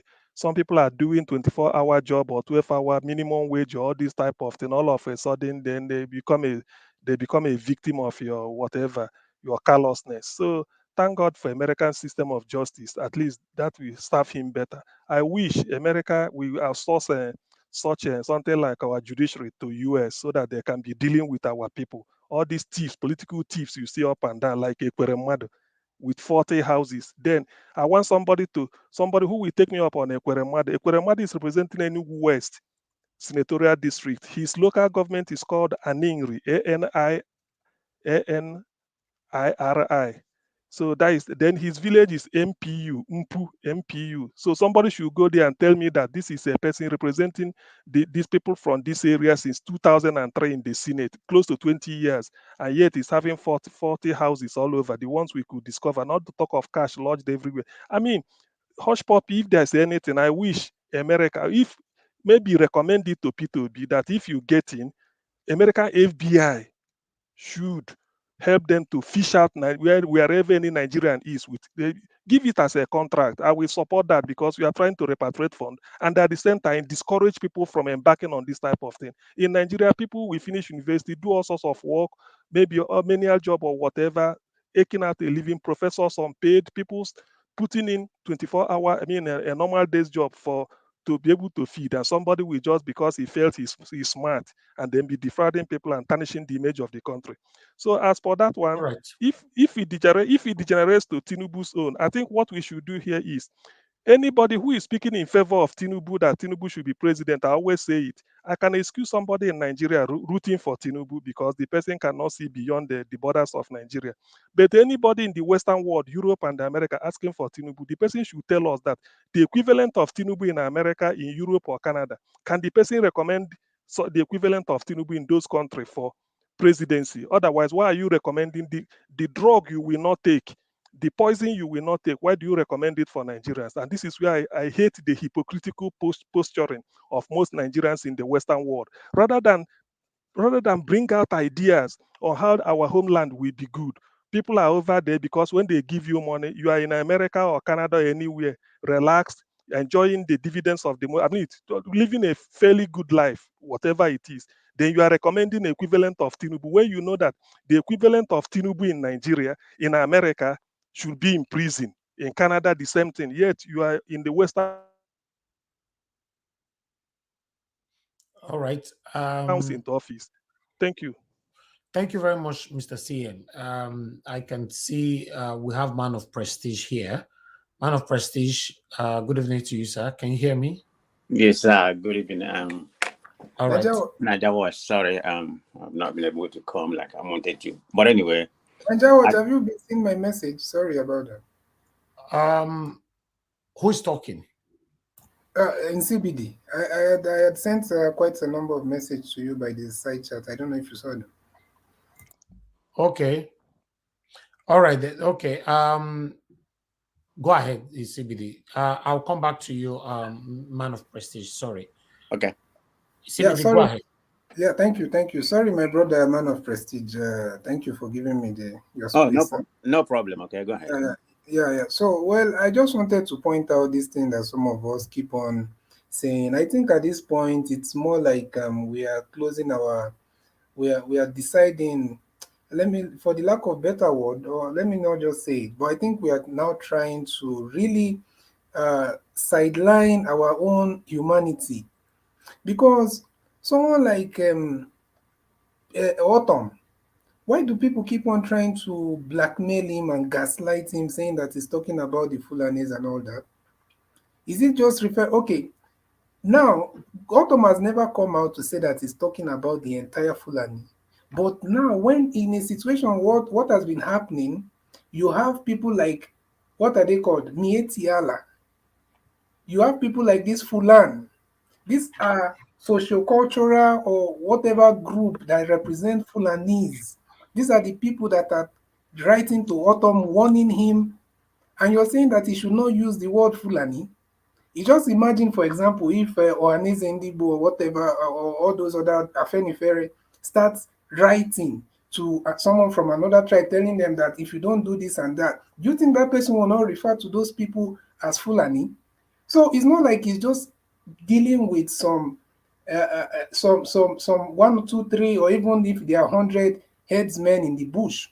They have groups, recognized groups that is representing those, that tribe, that are coming out and giving the man warning, writing letters to him. So at this point, obviously, we all know that is not the entire Fulani people that are criminals. We know that it's just a very minute section of them, but it's quite unfortunate that the people themselves have not been able to rise up and disassociate themselves from these groups or sociocultural groups that claim to represent them, that are still pushing that narrative. So at this point, with everything that has happened in Benue, and with everything that, with all the threats to the life of Ortom, we should not look at it that way, please. And he has never used the word that all Fulanis are, are criminals. Yeah, thank you. Thank you very much. Man of Prestige, I'll be coming back to you now. Mr. Alex, please hold on. I'll come back to you as well. Go ahead, Man of Prestige. Thank you. Okay, thank you very much, Nadia. It's nice to be here. I think I was able to catch up a little bit of what you're talking about. I think one of them was Dino, the comment he made with reference to Ortom, right? That's one. And he also did speak about Hush Puppy. And I think the last one may be about Tinubu. Okay, let me start with one about Dino in reference to what Ortom said about the Fulanis. Yeah, everything he said is, is correct. But I don't know how he used it. Did he generalize the whole Fulani? That's where I have issue with. He has the right to say it because his people are being annihilated to a very, very barbaric, standard. So he has a very good right to voice. I know he's very upset. I mean, you're talking about your people being killed every day. Of course, it happened everywhere. So he's the governor of that state. He's commander-in-chief of that state. So he has a very good reason to be upset and say what he said. But my issue I have that he needs to narrow his word of choice. There's nothing wrong with that because he can't make a generalized statement. I don't have a quarrel about what he said. like I said, he has every authority to do that. Of course, Dino Melaye is going to use that, part of politics to politicize the whole stuff. But having said that, he probably should narrow his words. Just say some Fulanis, not the whole Fulanis. It's just like somebody calling the whole Yorubas or Igbos or whatever. They are doing this. Whenever I'm in a platform, people generalize word, referring to a particular section of people, I get annoyed with that. I always interject. So if he said it in that way, he's supposed to have said some Fulanis or particular people or whatever, the henchmen doing something like this, not making a general, because that's going to play some of my brother. He did not generalize. Sorry, he even said that he have Fulanis working in his government. He said that some of his closest friends are Fulanis. He did not generalize. Dino Melaye is just trying to use the opportunity to create a political narrative. It's not like Dino Melaye cares about all those things. He knows he knows exactly what. Did you listen to his statement? He generalized, please. He generalized. Listen to watch that. I watched the video. He did not generalize. I watched the video. He said he has Fulani friends. If I cannot be a slave master, he said he has Fulani friends. That not all of them are bad. He said it. I have the video in my phone. He did not generalize. He did not generalize. That's a general statement. A lot of he said I have some of them as friends. Not all of them are bad. That's not. He did not generalize. If Ortom generalized, I think we here are not generalizing. It has to be understood that people here are just reasoning and not generalizing. We're not going to stake our heads for the statement of someone. We are already making our stance clear that there are criminal elements in any faction you might meet. So Ortom's stand is not the stance of the people here, but he's crying out as somebody who is in deep pain. He made references to 36 persons being killed. Thank you, madam. Thank you. God bless you. The other 18 people in another instance. You will understand how it feels until it touches you. That's when you will understand. Okay. He may have said the Fulanis, but I know there are Fulani people. Dati is a Fulani man. Our Peter Obi's vice presidential candidate is a Fulani man. Yeah. So on that premise, we are telling you that people here are not generalizing, because we know there are good people everywhere and there are bad ones everywhere. But when we cry out and call out those people, we should be bold enough to condemn evil, even when it is coming from our own end. All right, let man of prestige round up. Thank you. Yeah, let me round up so I can use my minute, please. You have stolen some of my time. But anyway, go ahead, I'm not gonna dwell on that anymore. But having said that, I have not watched the video, so I can't relate to any particular statement. So I'm making my reference in reference to what I heard from people speaking from this audience. So let me end on that topic on that one. Go ahead. Let me go to Hush Puppy. In reference to Hush Puppy, I've looked into it. When it comes to the U.S. Constitution and law here, I think the sentence was fair in comparable to what the kind of crime that he committed. It was fair. Now he has already served. I think he got about 11 months and 20. I think 11 months and he got 11 years and 3 months. So with having said that, he already served 2 years, remaining 9 years. In a federal law here in the United States, you have to serve at least 85%. It doesn't matter good behavior or extreme behavior. It doesn't matter what kind of behavior you exhibited. You have to serve about 85% of your time. So that gives him about 8 more years to serve. So the sentence is very fair because he committed a lot of crime, being very flamboyant and everything. So that's my submission on that. So let me end up with about Tinubu. Okay. I've read a little bit of it. It's about 40 pages. I just read a little bit of what happened. I mean, he wasn't okay. I'm not trying here to make excuse for him. Just he's very, very compliant to whatever happened there. He was charged for tax evasion. You don't need to go and look it. That's because he didn't pay tax. In the United States, when you committed any kind of tax evasion, it's a heavy crime. But most of the time, people tend to bargain away from that. So, and he was involved in people doing drugs. They did not really catch him per se, but he has a lot of connection. The address of the guy they caught his phone, that's the same address they have. So he's connected to the drug. He was just like money laundering. So we need to make, we need to make a decision about that. It wasn't like a drug trafficker per se. I'm not saying he didn't commit, he didn't have any drug trafficking, but they don't have any case for that. So it was part of drug trafficking and tax evasion. That's exactly in the document that was released. So that's what he committed. I'm not making an excuse for him, okay? So in the document that is currently circulating social media since yesterday, right, is that the same document you are referring to? That's the one I'm referring to. It's okay. Not a he wasn't convicted anyway. He had a plea bargain. So I'm trying to make clear about that. No. You are mixing up things. There was no plea bargain. He was not arrested. He was not charged. He was not indicted. That guy, the police called him. The police called him. What's your lawyer? Mr. Emeka, please stop interjecting. When it gets to your turn, you talk, please. I think if not for the forfeiture, madam, please, hold on, please. The interjection is getting too much. Man of prestige, please round up. Okay, this man was making about 24 at that time. He was making about 2,400 a year, and when they find his account, he has over $1 million plus in his account.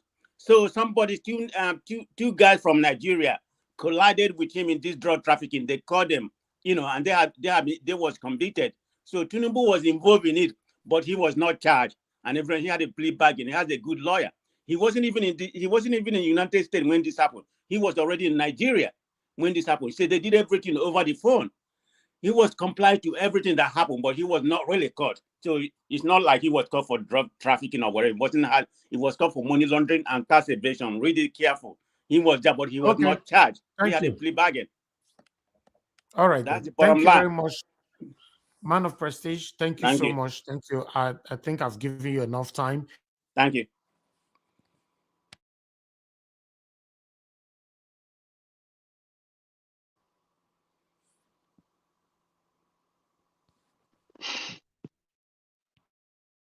Hello, Niger Watch.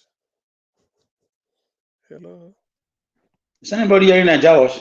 Niger Watch. It's like Niger Watch is having issues. Can you hear me? Yes, I can hear. Yes, I can hear you. We can hear you. Yes, we can. Okay, can hear you. Okay, we can hear you now. All right, then. Thank you very much, man of prestige. I think I was muted at that particular time.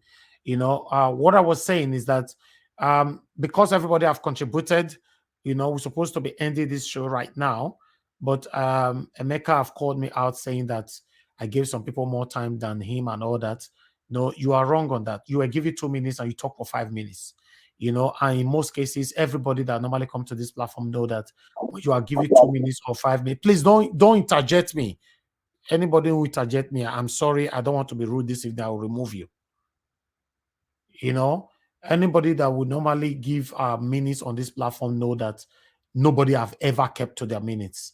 And we are very, very fair. We allow you to talk and talk and talk. So that's what happened today. Even the 2 minutes that we gave to you, you did not keep to it. So if somebody else talk for 7 minutes, like you claimed, you talk for 5 minutes and you were given 2 minutes. So if we have to persecute anybody, you will also be persecuted. So because of that, I'll give everybody 1 minute round up again. This 1 minute now, just go straight to the point, please. And I'm going to start now with Mr. Two Niger. Mr. Two Niger, sir, please talk to us. 1 minute you have. All right, thank you. I think that what was said about people that are using careless terms to describe the whole group is if it is true, obviously it shouldn't happen, but I don't think that's exactly what happened, and I'm sure whoever was implying it knows better. Regarding Poppy, I think that is one of the traits that we should be discouraging. I don't like the idea of foreigners being responsible for applying justice to Nigerians. I think that what we should be focusing on are the ones that are doing well and tapping into that potential. We have a diaspora that has at least almost 500 $1 billion buying power. If we tap into our greater diaspora, we're talking about $2 trillion dollars purchasing power. That greater diaspora of black people out there. So that's what we should be looking at, not people like Hush Puppy and all the ones like Koremadu and all the rest of it. So I think that our focus should be trying to build, and whatever is happening in the country, so be it. And I think the campaign should be more resilient and be ready to fight their way through this. Thank you. Thank you very much, to Niger. Then I'll move on now to Fidelis. Mr. Fidelis Obi, thanks very much for your patience. Please talk to us. Unmute yourself. Yeah, thank you, Mr. Niger. Please, I would like to make a plea to my brothers in this platform. If everybody wants to be answering whatever somebody else is saying and then you have to be interjecting, then we'll be here for 2 days. That's not how conversation goes. Exactly. When you are given your time to speak, you keep to that time. And then if you feel they are not being fair to you, maybe you can look for elsewhere. You don't come here and start talking about nepotism. Why will you be comparing the ills of our country with a little? If somebody speak more than 2 minutes, you start calling it nepotism. Are you here to destabilize, or you are here to contribute? Or this is not what we are here to do. If you are enjoying the issues the ills of Nigeria, let it good for you. Good for you if you are enjoying that country the way it's going, the way everything, all the ills and all the bad things. No electricity that's supposed to be human right. No this, no that, and then you are coming here to start defending things that are obvious. Is that what we are here? Please, everybody should the reason they say when you are an adult, you know how to caution yourself. If you are coming here to be combative or you are coming here to defend evil, make yourself obvious. Because even in the Bible, there are people who were called Pharisees, even though they know the truth. But the truth for them doesn't, because if as far as they are benefiting, that truth has to be put on the back queue. Then they will be defending evil. But in their conscience, they know that they know what they are doing very well. So we are here to talk about the good of our country. Nigeria is our country. Even if you are here, I'm British, I'm French, I have all the passport, but Nigeria remains my country. Exactly. I don't know. That is because no matter what, that is where my parents live. That's where everybody are. Well, we come here. You start defending, talking about the East. You say somebody was talking here. Emeka work for the Nigerian government. Okay. 1 minute is over. Yeah, so it's obvious. So if you are the minority that you are benefiting from the evil and the bad governance in Nigeria, good for you, enjoy it. But don't come here to lecture us, because we are feeling the heat. Don't come here to lecture us. Thank you. We are the one feeding people down home there with something that the country is supposed to do. Dubai now is a destination, but the same resources they have is what they use to turn a desert to a city. It's the same thing we have. People are going there. You put it online. I'm going to Dubai. It's somebody else, human being, that built that place. All right. So please, let's be guided. Thank you, Mr. It's very, very important. Nobody is a child here. At least we know what we know what is going on in that country, and we know that things should be different. It should. That's what things should be different. The way it is not how it's supposed to be. It should. Okay, so if you want to lecture about forfeiture is simple. If you can't justify something and the government take it, it means it's a criminal proceed. Simple. Right. If you are earning £1,000 a month or a week, and then they see 1 million in your account, and then they ask you questions, you can't justify it. Then the government take it. That is it. It means a criminal proceed. It means this guy is on 3 minutes now. No, yeah, he says, this guy, keep quiet, man. What is going on with you here? What is wrong? Mr. Niger, please, thank you. I yield the mic. I'm not here to start talking trash with some kind of people here. Thank you very much. I yield back. Mr. Emeka, you are good in interjecting, and you see, I've not even tried to be rude right now, and you are easily judging me by the from the private on the private chat, saying that I'm practicing nepotism. There's nothing to do with nepotism here. You know, you are always interjecting, which is wrong. If I give anybody 1 minute and what you are saying, and I believe I need to extend it, is my right here. I have the right to do that, not you. So please don't interject anybody that is talking. Thank you. I'll move on now to Mr. ECBD. Mr. ECBD, please talk to me. Yes, thank you so much, my brother. And please let us not make this thing look, because to be honest with you, Emeka, please note all these tantrums. We don't need it here. We don't do it here, and we don't need it here. And nobody should come here and try to maybe push a narrative or use this platform for a narrative against, what the owner of the platform intends for it to be used for. So please, everybody is free to go wherever, do whatever they want to do, but please don't enforce your own narratives on us. Then I will just end by saying that, people are just busy. Some people are talking about generalizing all those statements. I've said it time and time again, any platform I find myself, it is not Fulani people that is just, there's this thing called, there's this political or whatever group that claim to represent these people are the ones that are, making this narrative to keep going further. This man, how many people have asked of all these people being killed in Benue? You're here just busy, worried, so concerned about a narrative. And people are on the ground losing their lives. And Ortom have said it several times, whether he said it in the last statement or not, I've heard him say it clearly. Go and listen. He said he has Fulani friends, he has Fulani in his government. He said his best friend, his closest friends are Fulani. He's not talking about the Fulani people. But when a group like, what's it called, Mietiana, they are saying that if you want these things to stop, then remove all this anti-grazing ban and all that, and things will stop. What do you want the man to think? So please, let us not lose our humanity because of we are trying to, push a narrative, or whether it's even if you're doing it professionally, then just, use your head. Use your head. That's all. Thank you. Thank you very much. Thank you very much, Mr. ACBD. Alexander Gomez, thank you very much for the super chat. We appreciate you. I want to appreciate Joseph Oji as well for the super chat. God bless you, sir. Appreciate every one of you. Every one of you right there on the comment section. Can see the comment section is very, very busy. Thank you very much, my people. I appreciate every one of you. Thank you, thank you, thank you. And you see, we've been here now for almost 5 hours, all because of Emeka. All right, let's move on. Just for you, please go ahead, talk to us. Everybody should remember this one a closing remark. Oh, Emeka make for the third time again. Go ahead. Thank you. Yeah, welcome again. What I always say is that the problem we are having is the problem of everybody, both you and I, the citizens and the government. Because if the citizens know what is good for them, they should hold their government accountable. We are not holding government accountable. We defend them one way or the other, and they will have mind to do worst. This thing that is going on now, they are telling Obi not to.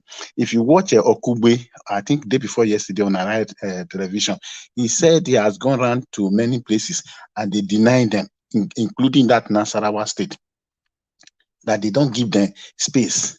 So these are the handwork of the ruling party.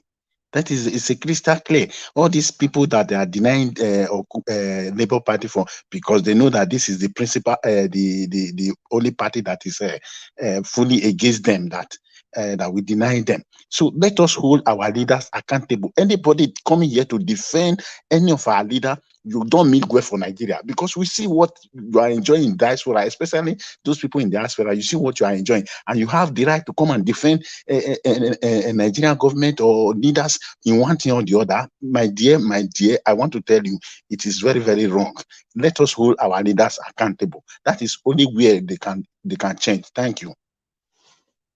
Thank you. Just for you, you shouldn't be surprised. Emeka is on payroll, by the Nigerian government. Emeka, talk to us now. Your 1 minute, Nairi. So you see, what I don't like is all these insinuations and false allegations that are not true.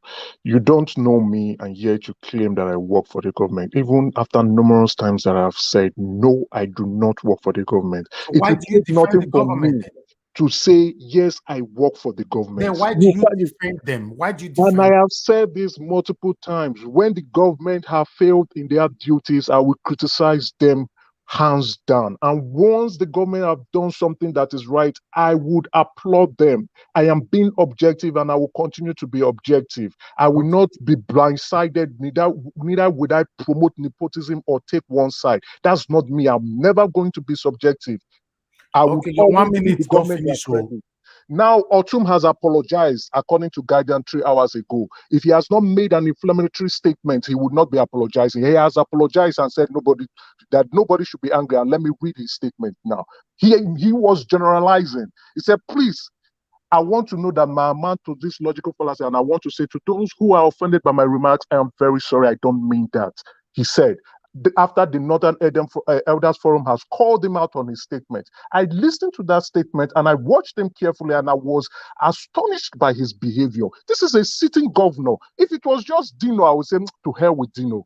But this is a sitting governor who has enormous power in his state, making such a flammable statement about an ethnic group, right? Rather than him subjecting it to the section of people he's trying to talk about. You could narrow it down and say, this is who I'm talking about. Why would these people be killing my people? And yet some of us here are saying he didn't make a generalized statement.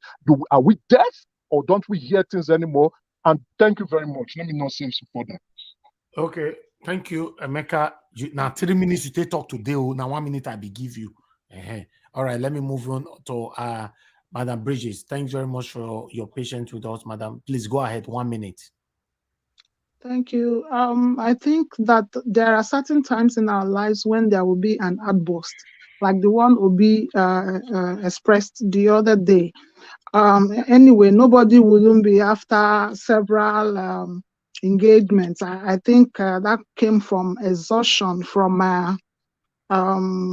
several engagements. And at times like that, your own exhaustion could be what Ortom is facing, and there could be an outburst. And if he has come out to say, I don't mean to paint everybody in same brush, is a welcome development. It's also a sign of leadership to take responsibility and be civil. But no one should blame him so much for crying out loud. It feels so bad when you are a leader and you cannot really protect your people. That's that. But to Nigerians generally, we are in a crossroad. We are trying to change the system we feel has not been working. But unfortunately, nobody is taking responsibility and saying, actually, I've been part of this system. And since nobody is taking responsibility, it's left to Nigerians to judge from what they are seeing. The other day, Shetima was insinuating that Obi is glamorizing poverty. But Obi is one leader that I've seen among all the candidates that have come out this time as objective and empathetic enough to face the issues of Nigeria and hold himself accountable in leadership. So when I always say that when life throws you a lemon, you make lemonade. Out of all the candidates that have come out now, Obi might not be a saint, but he is the only one I've seen has shown political will to be able to begin to tackle the issues of Nigeria. And that political will is very important in turning Nigeria around from where it is now to where we would want it to be. And to every Nigerian who are watching what is happening now, you have a role to play. I plead with you to utilize the opportunity you have, the office of the citizen. That is your office for now. And this is the only time in the history of governance that you can make a statement and you don't blow it. Nigerians, rise up with your PVC and vote wisely. And I'm recommending somebody to you. Peter Obi is the candidate of the moment. Thank you. God bless you, madam. To be honest, we would love to have you back here again next time because I learned a lot from you. Thank you. Please, can I ask her one quick question? Hold on, please. One thing that we all are doing here, we are learning from each other. It doesn't matter. It doesn't matter the interjection, the argument, the disagreements. We are learning from each other's. You know, that's the most important thing here. We must remember that we all came from a different family, so we cannot expect to say things exactly how we want to hear it. But one thing is this: Nigerians is bleeding. We are crying. All we want is Peter Obi. That's what you can see it right there. If you look at our screen right now, what can you see? What is the first note on top? Look up, raise your head, raise them up. Where? What can you see there? You know, Peter Obi for president, Peter Obi for 2023. That's it. We have declared it on this channel from day one. At this moment, the channel is dedicated for Peter Obi till the day of a result. Then we move on to the next level. Nobody paid us to do this. because I want a better Nigeria. For anybody to come here, you want to talk down on Peter Obi, I'm sorry. You are entitled to your own wish. You are entitled to your whatever you want to say, but not on this platform. You can say it somewhere else. You can say Agbado, that's what you want in another platform. You can say it Tiku or whatever in another platform. But here, I'm sorry, I cannot allow it because I'm not sitting on the fence. I'm not sitting on the fence. I declared it. I make it clearer from the one that I'm fighting for Mr. Peter Obi to become my president, to become our president. God forbid, I don't want anybody to become my president. God forbid, I don't want Atiku to become my president. That is my stand. Thank you very much, my people. I'll move on now to the next person here, which is Mr. CM. Mr. CM, please talk to us. Okay. Thank you, Mr. Niger Watch. Well, let me quickly make some passing shots, just to put it there. I'm always wary, I'm always suspicious of anybody who claims to be living in the Western world and be recommending Tinubu for Nigeria's president. I'm always worried. Such people are even worse than the devil. Because what you can't wish for yourself, you are wishing for another person. That is the way it translates. You are in the Western world, the equivalent of Tinubu in America, Canada, and Europe. In fact, even chancellor he cannot get. Yet you are recommending him for Nigeria in the hope that you want the people to continue to suffer. That's for that. But it is not for me to, whether such people will be allowed to come and poison the mind of people using a Niger Watch. It's not for me to decide. I haven't got any decision over it, but I wish, but wishes are not horses. Now the other one is concerning Governor Ortom. People are quick to remember something and then read out something. Have we forgotten that an old man, the leader of the Yorubas, Ayo Adebanjo, led Afenifere, Udnyanwodo leading Ohaneze, and then Paidwin Clark leading a Niger Delta Pandef. They went to Ortom at the heat of when the Fulani were slaughtering them. Pa Aya Adebanjo, he's still alive. He said Ortom showed them a letter written to him by the Fulani National Movement, FUNAM, that they must assassinate him. He showed them a letter. I'm not making it up. People here can joggle their memory and remember. So if you are such a man, don't you know your life is at stake? Written a letter to an executive governor of a state, elected by the people, elected by thousands of people, governing millions of people in Benue State. Then a group will now write a letter to him, say, or he must reverse that anti-grazing law. What do you think such a man will do? And then somebody will come here and tell me that he remembered the one said 2 hours ago or yesterday, why the one that the real cause of the wahala, the person is keeping it aside. Anyway, it's just a very big shame as much as I know. Now, the next thing is for Shetima to say that Obi glamorizes poverty. The thing about Nigeria is that they don't like to put things in context or make reference. And that is where the scholarly disposition comes in.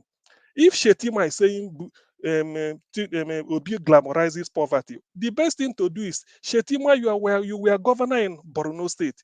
Peter Obi, you were governor in Anambra State.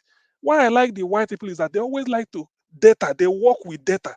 If they say that there's too much accident on a major, anyway, they have to tell you data. So what is the poverty index in Anambra when Peter Obi was there? And what is the poverty index in Borno State? But in Nigeria, they don't reason. Most people don't reason. Mr. CM, it's not everybody that doesn't reason in Nigeria. No matter how you try to explain this, some people have chosen to pay a deaf ear to this. Even though you explain from now till tomorrow, they don't want to listen because that's what they want to do. So we'll continue to talk about it. It's Peter Obi we want. And that's what we are doing here. We are minding our business here. When during the time of Obaseki, we were here still minding our business. Although the same Obaseki that they beat everybody. So don't, please, if you know you are not happy how we spend time talking about Peter Obi on this platform, we are sorry for offending you. There are so many other platforms where they talk about your own principle. You can join those people. We don't have problem with that. Okay? All right, let's move on now. Man of prestige, we're back again with you, it's gonna be Alex is gonna be the last person. Man of Prestige, you have 1 minute. Talk to us, sir. Thank you very much.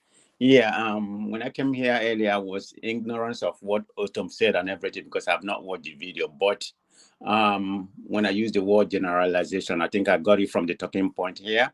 So I don't really, having said that, if what Emeka said about him apologizing, I don't know about that. If that's true, maybe my narrative make a little bit more sense. So I have no quarrel about what he said because sometimes we get out of emotion. So I can see from Ortom's point of view when he made that remark. So there's nothing wrong with that. But if he apologized, if that's true, that's what it's a good it's a good development. So my final point is about let me go back to Tinubu. I didn't make my final summation on that. I want everybody to know that there's no record in US about his conviction. But it's up to the political ally to use it to against him because there's no doubt about it that Tinubu was a malign to what happened. He was lucky, nothing, no conviction in record, but the record is there. There's not a conviction, like say, a mugshot or whatever, that kind of thing. So you can't find that. So it's up to the Nigerian politicians and people of Nigeria to use that he was a Malay to everything that happened. Just fortunately to him, no record. I don't know about Nigerian system, they're probably not going to, nothing's going to come out of this because this has been there for almost about 3 months when this record came out. So let Nigeria make a decision about what they're going to say. And my final submission in reference to this, we are not here to debate who to vote for or whatever. There's nothing like voting your conscience. If everybody's going to, because Nigerian conscience, is kind of bad to begin with. So everybody vote for Obi. I mean, you have to if you want a better Nigeria. That's what I'm going to say. Thank you, Nigeria Watch. Thank you very much, man of Prestige. We are not here to contemplate or think of who we want to vote for.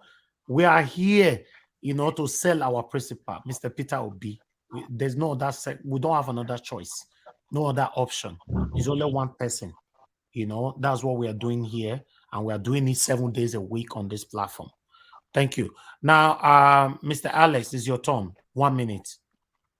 If I build a platform as big and as far-reaching as this platform, and I dedicate it to a particular candidate, some people will not creep in to give me opposite views. Personally, that's my view. Because if I'm dedicated to something, I'm dedicated. You can't come in and vomit rubbish because I will not come to your platform to say such things. You throw me out. What you don't tolerate in your platform, you do it you come here and do it every time. In this country, a girl was killed for just tweeting in the north. She was killed and burnt alive, broad daylight. Tinubu tweeted something and quickly deleted it. PDP candidate article. Yes, he quickly deleted it. Tinubu did not condemn it. In this same country, Fulani herdsmen kidnapped our Abuja Kaduna train for more than 6 months or 5 months. I'm going somewhere. Please, I'm going somewhere. Hold on, Mr. Alex. You said Tinubu did not condemn the killing of Deborah. Is that what you meant? Tinubu did not release any statement from my records. Yes, there's no. That's what I wanted to say. I thought you said Tinubu did not condemn the tweet from article. Tinubu he did not condemn it. He's even bragging that he produced this killer government. Abuja Kaduna Rail with 950 passengers. A lot were killed, and for 3-4 months they collected 6 billion naira. This Fulani killer herdsmen government, APC and Tinubu, they did not do anything. They don't have the intelligence, the DSS, the same intelligence they use in kidnapping Nnamdi Kanu, a prisoner of conscience, and tag him with all sorts of names just to kill him. So why will Ortom not say the things he said? As far as I'm concerned, the political history of Nigeria and Benue State will never be complete if there is no Governor Ortom. I've never seen any news.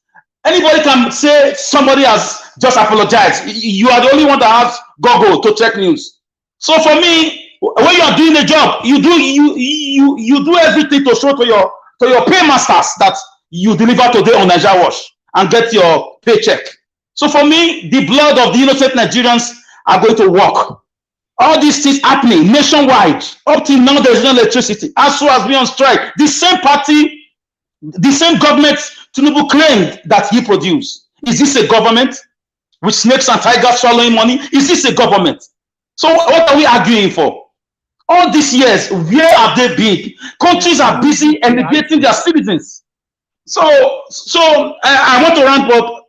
I want to round up by saying that it is very easy to stay in America or Canada or fake wherever you are and spill rubbish and go and collect money from them.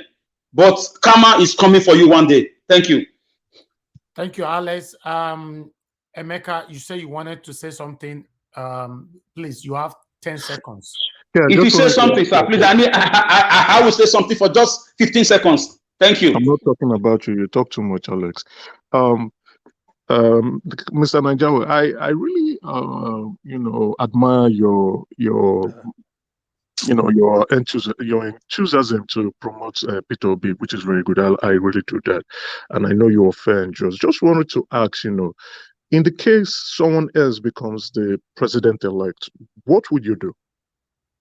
Of course, I will move on. I will start checkmating the person. That's it. Yeah, very good. I like that. That's a very mature response. And then again, please, just a side note. People could. I don't care about the insult they want to throw. They don't know me. I pity their emotions anyway. But I would prefer, we should base our statement on evidence. That was why I went quickly and I said, Ortom has apologized. It's from Vanguard 3 hours ago. Go and check it. One thing you must understand, Mr. Emeka, on this platform, whatever Niger Watch present here have 100% evidence. But no, General, I agree with you. Hold on. Whatever the panelists present here, we don't have any business with it. That's why we have disclaimer there. It's not our duty to make sure we verify what you are saying. You are just talking. So we have disclaimer there that which covers. Yeah, fair enough. I appreciate that. Right? It's good to have. I've mentioned this before. I brought it up. Because a lot of some of the panelists make wild statements and accusations that cannot be verified objectively or put to the best of my knowledge, Mr. Emeka, calling the present government that they are the causes of the problem that we all are facing is not a false information. I'm not talking about that. I'm talking about some statements that have been made without, there's statements you can generalize specific statements that can be true, and then you can say statements that are not. You can't provide evidence for those statements. You understand? Okay. I know I've spoken to you about this. And you told me, oh, there's a disclaimer. So why I mention this is that you can't. Some people just can't say I work for the government when I don't work for the government. So I think, Niger Watch, maybe we should show our face on this. Just like someone said, I am not evil. When I have said, to 5 minutes, are you practicing nepotism? Can we put on the camera? Is not nepotism according to Emeka's definition? Is it not nepotism? Thank you for that question, Mr. C. Niger Watch, can I come in, please? This is according to Emeka's definition of nepotism, is this not nepotism? I said, I asked him, I want to question. Can I ask him a question? There's something they said. You said 15 seconds. It's 3 minutes now. If he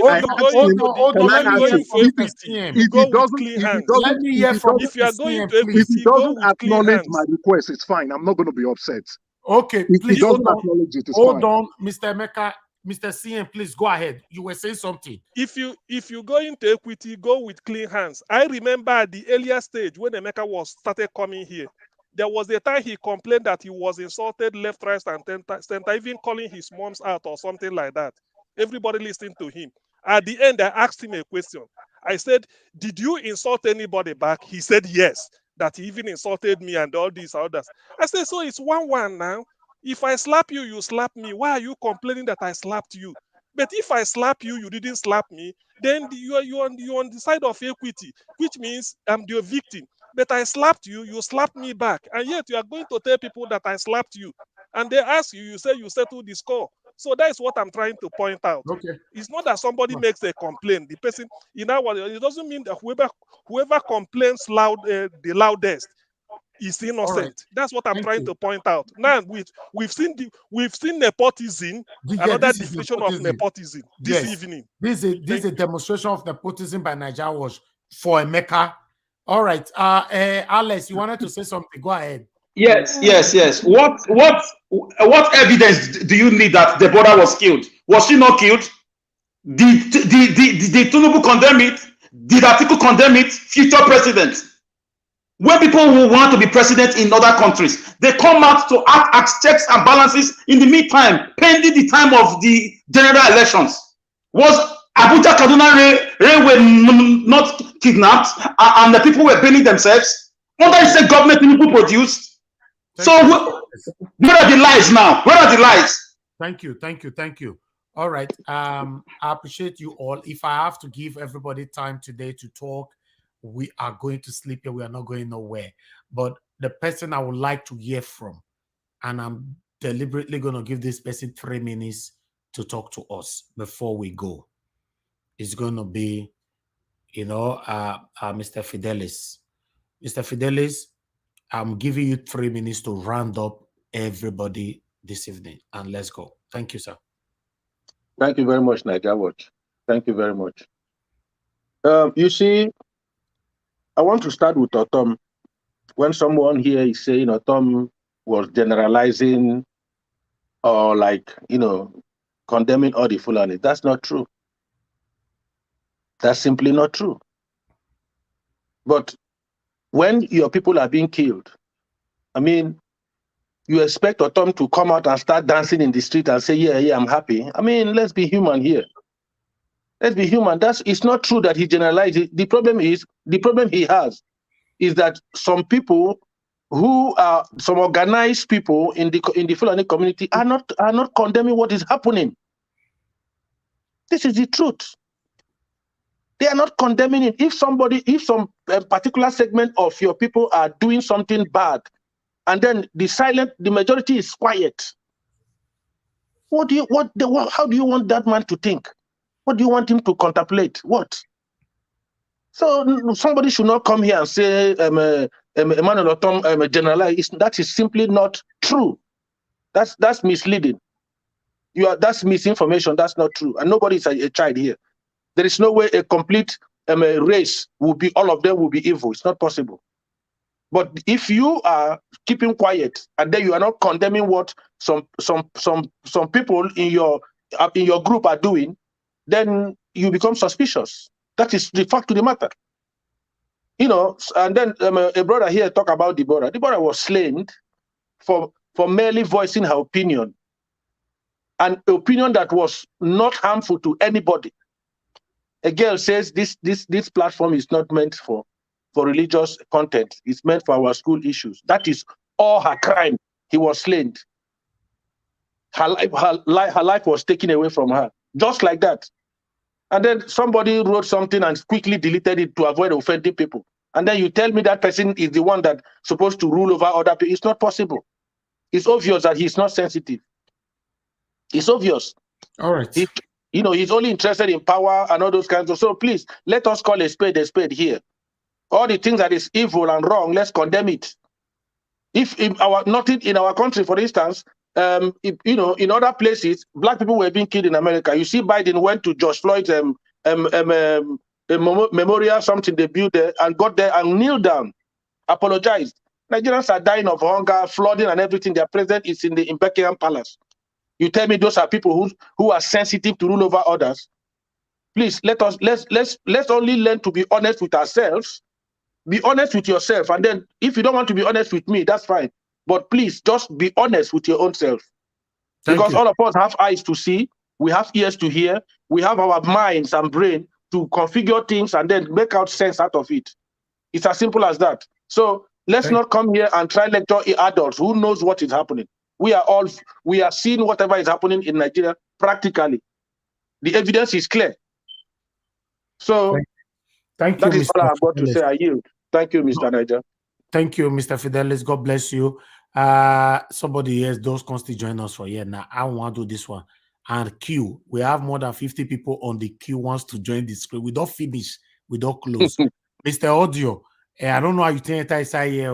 I know I've been told I know they accept people again. Mr. Audio, good evening to you. Thanks for joining us. I better talk to us. Good evening, boss. Good I evening. appreciate this forum way on organized. And to be honest, at some point in time, I don't always see I go always try to talk. And again, I like the team which you stand for, particularly for Peter Obi. You see, we don't see the apple, we don't particularly see the apple for the country. And by God's grace, we will be see with the outside the country. We don't see by any little thing. I bet speak louder. We don't lost your voice. Oh. United Kingdom. Once you're Mr. Odion, we don't lost your voice. Your voice don't low. That the people there, they just honorably resign their position. But in Nigeria, you have people who, when it is very, very evident, they still just feel that they can just take the Nigerian people for granted. Look at what is going on. You're inviting people for debate. They just shun debate. They don't come to respect Nigerians.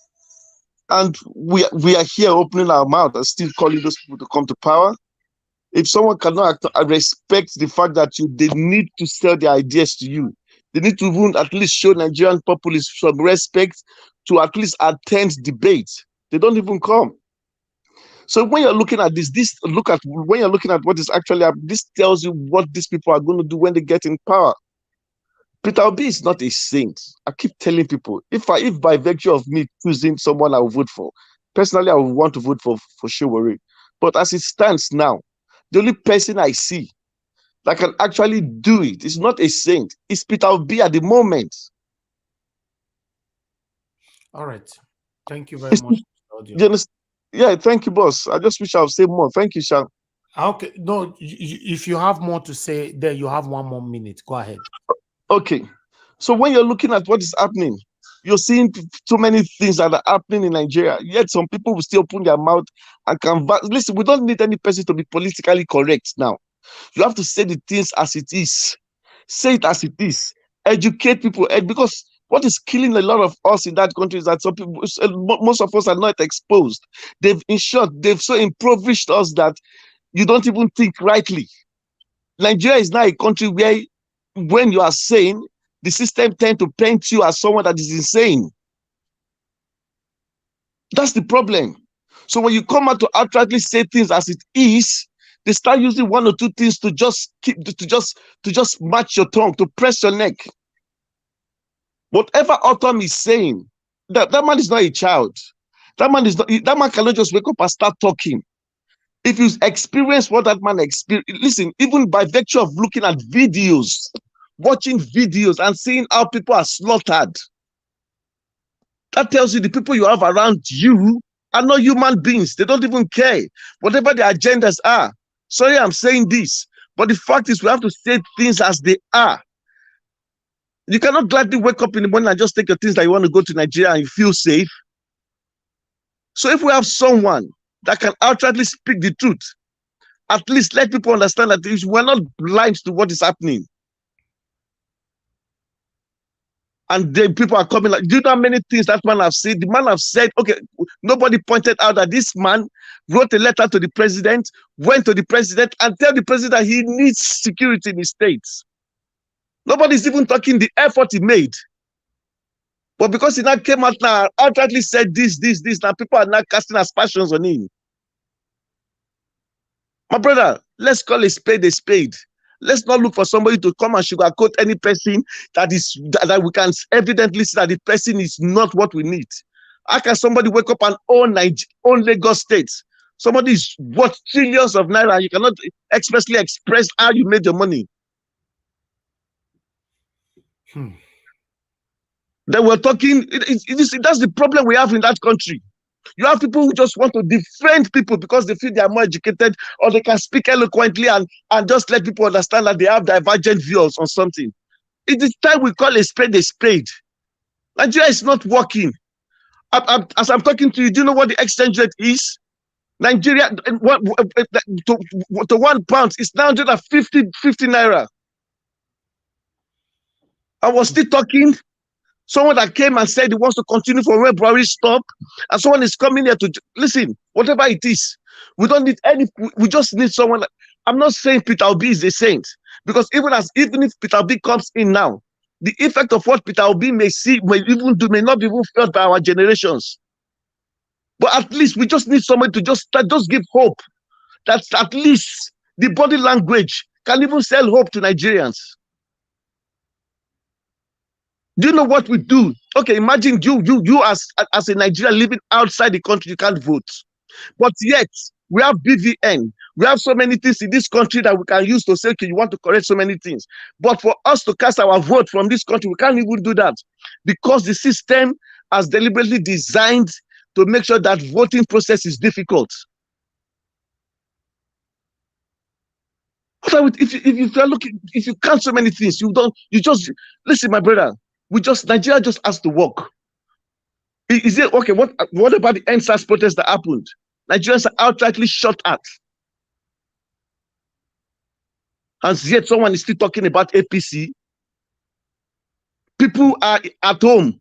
Nigerian students are at home. And someone is outrightly talking about APC. A girl was shot, killed. The president, the what do you call him? The Dubai president that is even coming at, what's his name? Atiku, wrote a tweet and deleted it. Is that who you call a president? Is that who you call a president to be? It's time we start telling ourselves the truth and say things the way they are, so that we actually know what we are treating. Start treating things holistically from the source. But we have to be very, very diligent and be diplomatic in some ways. But somehow, as it is, come on, let's do it. We've respected so many people, so many elders, and that is what has brought us to where we are. Look at the present prime minister we have in UK now. How old is he? He's just 42 or 43. Do you think he's more intelligent than one Nigerian? Let's stop telling ourselves this lie. Let's stop whitewashing some things that are wrong. Let's stop making sane people look as if they're insane. Please, thank you. Wow. Thank you very much, Mr. Odion. I'm so. Everybody, Mr. Naja, sorry, I beg. People are upset. People are angry. Blood are flowing in the street of Nigeria. I'm telling you, my brother, to hell with Atiku and Tinubu, to hell with them. People are angry. Please, coordinator, can I say something? Our people are crying, hunger all over the place. Children can't go to school. Children can't eat and go to school. Children are going to school with empty stomach. Nobody cares. 1 minute, please. Nobody cares. Nobody goes to hospital and get a decent medical treatment. Nobody. Our women are dying only to give birth. That God say you go and multiply the earth. To multiply that earth, they are dying to give birth. Unfortunately, some people think that it's a joking thing, and people are not passionate about let us be guided. Let us be guided. Yeah, and people are not passionate about let us be guided with our going through. utterances. When you come to public, please know that the people who are here, they are not idiots. Don't come here to try to qualify us as well. Everybody, you need to calm down. Calm down and make your submission. You're getting too emotional, right? Everybody, hold on. I want to say something, please. Okay, go ahead, Madam Bridges. Go ahead. Thank you for the opportunity. I know I'm not supposed to be speaking, but somebody said something that caught my attention. He talked about Showore.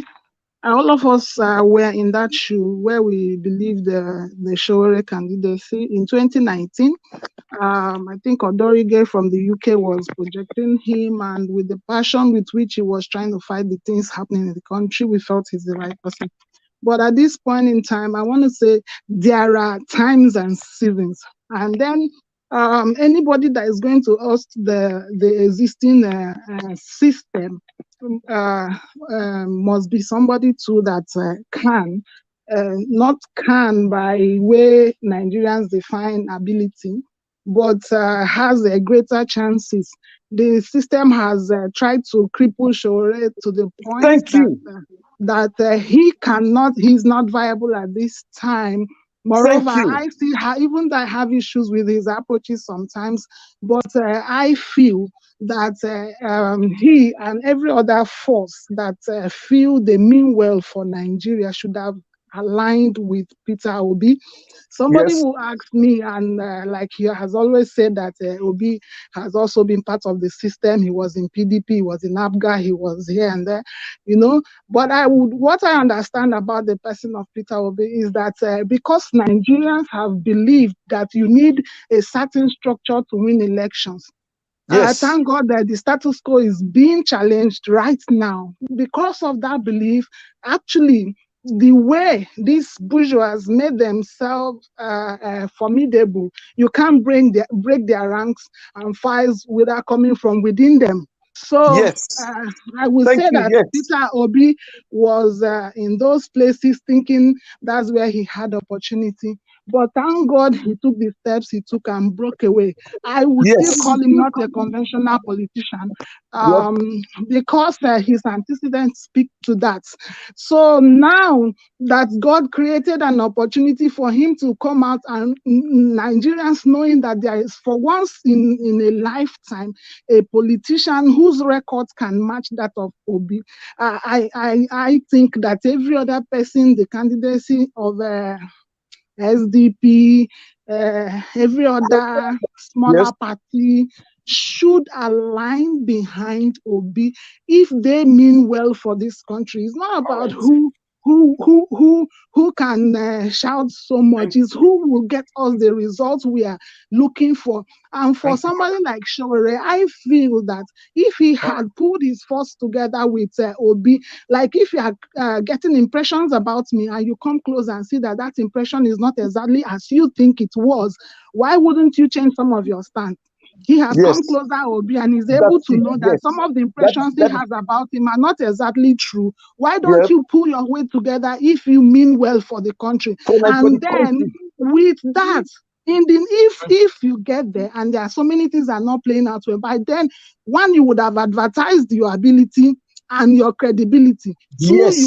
you would have come closer to the seat of power because you cannot take power from being far away from it. Yes. So I feel every well-meaning Nigerian, don't waste your vote. Small parties that know that they cannot win this election, maybe you are creating awareness. Your awareness will even be better when you align with the Obi candidacy.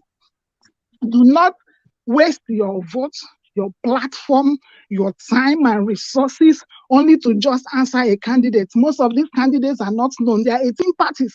So why don't you people collapse your structure if you mean well for Nigeria? And I want to say finally that for people who are reacting to Obi's expression in the so-called town hall meeting of the other day, they should know that Okupe has made a statement out of impulse, and Obi is somebody I know that has been objective in reversing decisions that were made in a haste. He can come back tomorrow and say, we are continuing with this debate. So let people not make any fortune out of that stance of the Labour Party spokesperson. Obi is going to engage Nigerians. He's not going to act like every other presidential candidate who feel that they already have Nigerians in their pocket. Exactly. So come out, don't grandstand with other political parties who feel they've arrived. Do your thing because your loyalty is to Nigerians. Thank you. Thank you. Thank you very much. Wow. Even for me to even live Unana is difficult for me because at the end of the day, we all are learning a lot from this broadcast today. Trust me. Thank you Can very much. I ask that question I wanted to ask quite a while ago? Okay, Mr. Meka, go ahead. Ask your question. And this is Mr. not Meka no. Okay, Yeah. Tunaja, go ahead. Yeah, the question was about political will. I've heard quite a lot of speakers use the term that we need somebody that has a political will to carry out things. And political will for me here means different things. So I just wanted to ask, what do Nigerians and speakers mean when they say we have to elect Peter Obi because he has a political will, or any other person that has what does that political will truly mean? Can I come in here? Can I come in a bit? Okay, go ahead, sir. Are you going to answer the question? Yeah, let me just say, you see, let me just come in a bit. You see, you see, when as Nigeria is, as Nigerians are at the moment, we don't need too much. Nigerians are not asking for too much. You see, by God's grace, by virtue of my, I could leave Nigeria, and I'm able to sustain my family here and back home. And I remember that period when Buhari was actually sick and Osibajo came in and he became the vice president within that such period, Nigerian men seeing that we had a president that could speak, that could make things work, gave hope. Listen, I was just watching Osibajo then. But when Buhari came back and I sat at that, came back and sat, went back to the seat of power, and I watched his speech when he came back, man, I lost hope again for Nigeria. Do you understand what I'm saying? This is where I'm trying to get at. To change Nigeria, yeah, my brother, it's not just something that will happen overnight. When we say will, you will see that the person has the intention. This person has sincerity of thought. You will see that the person means it. You will see that the person is actually speaking to the right situation. Not just coming and believing that the status quo remains the same. It is my turn, as if it's your birthright. You see, I'm only clamoring for Peter Obi, not because he's from Southeast, but because he has spoken to the actual situation on ground. Do you understand? From your body language, we will see it. From the way you express yourself, we will see it.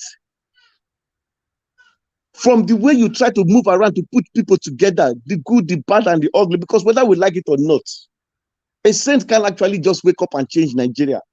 You still have to even, at least, even from inside the devil, get some ideas to even take fight the devil himself. It is not just going to happen. But when you see someone that is moving, try at least from their body language alone, it gives hope. Nigeria just need hope that, okay, it may not be better for my generation, but at least let me know that at least it's going to be better. It's going to be okay. I watch people giving birth to children in Nigeria. I just see that, why? If I have the opportunity, I say, people are just born into that place. I shouldn't say it's dark, because you're not seeing it. You're not seeing it working. I'm here in United Kingdom, and I'm still passionate about Nigeria. I'm still passionate about my home. That tells you that I want it to work. I want Nigeria to work. So when you see somebody that has that will, you will know. Not somebody like Atiku. You're telling me Atiku has that will, and it's not even staying in Nigeria. He cannot even expressly express himself and be assertive and stick to his word. You have somebody, your party is divided. You cannot actually come outside and make a statement. Nigeria needs someone that will unify us and make things work. I'm not saying this man is a saint, but at least let's first of all just change. It's the only option we have right now. It's the only now. option. Let's just change it. Let's just change it. And in him, I've seen it from the way he carries himself. Okay, the other day he had to blow hot on Dino Melaye. Come on, sometimes someone shouldn't just treat you as a fool. Someone shouldn't just believe that they can just come and match your neck every minute. Come on, man. That man is human, whether we like it or not. At some point in time, we have our boiling points. Thank you very much. If we talk about political all right, will, let me move on to Madam Omoye is right here with us. Please, everybody mute yourself. Good evening to you, Omoye's Corner. How are you doing today? I'm very well. Thank you very much, Mr. Naija Watch. Thanks. Greetings to the panelists, apart from Fake Emeka. Greetings to you all and goodwill to you. Before I make my comments, Mr. Naija Watch, you need to caution Emeka, no reference to Benin or Edo girls, because in mama and in daughters not rich. So please, no reference. Madam, calm down. To any, knows you calm your corrupt self down. Calm your corrupt self down and go and collect your money that you will choke on.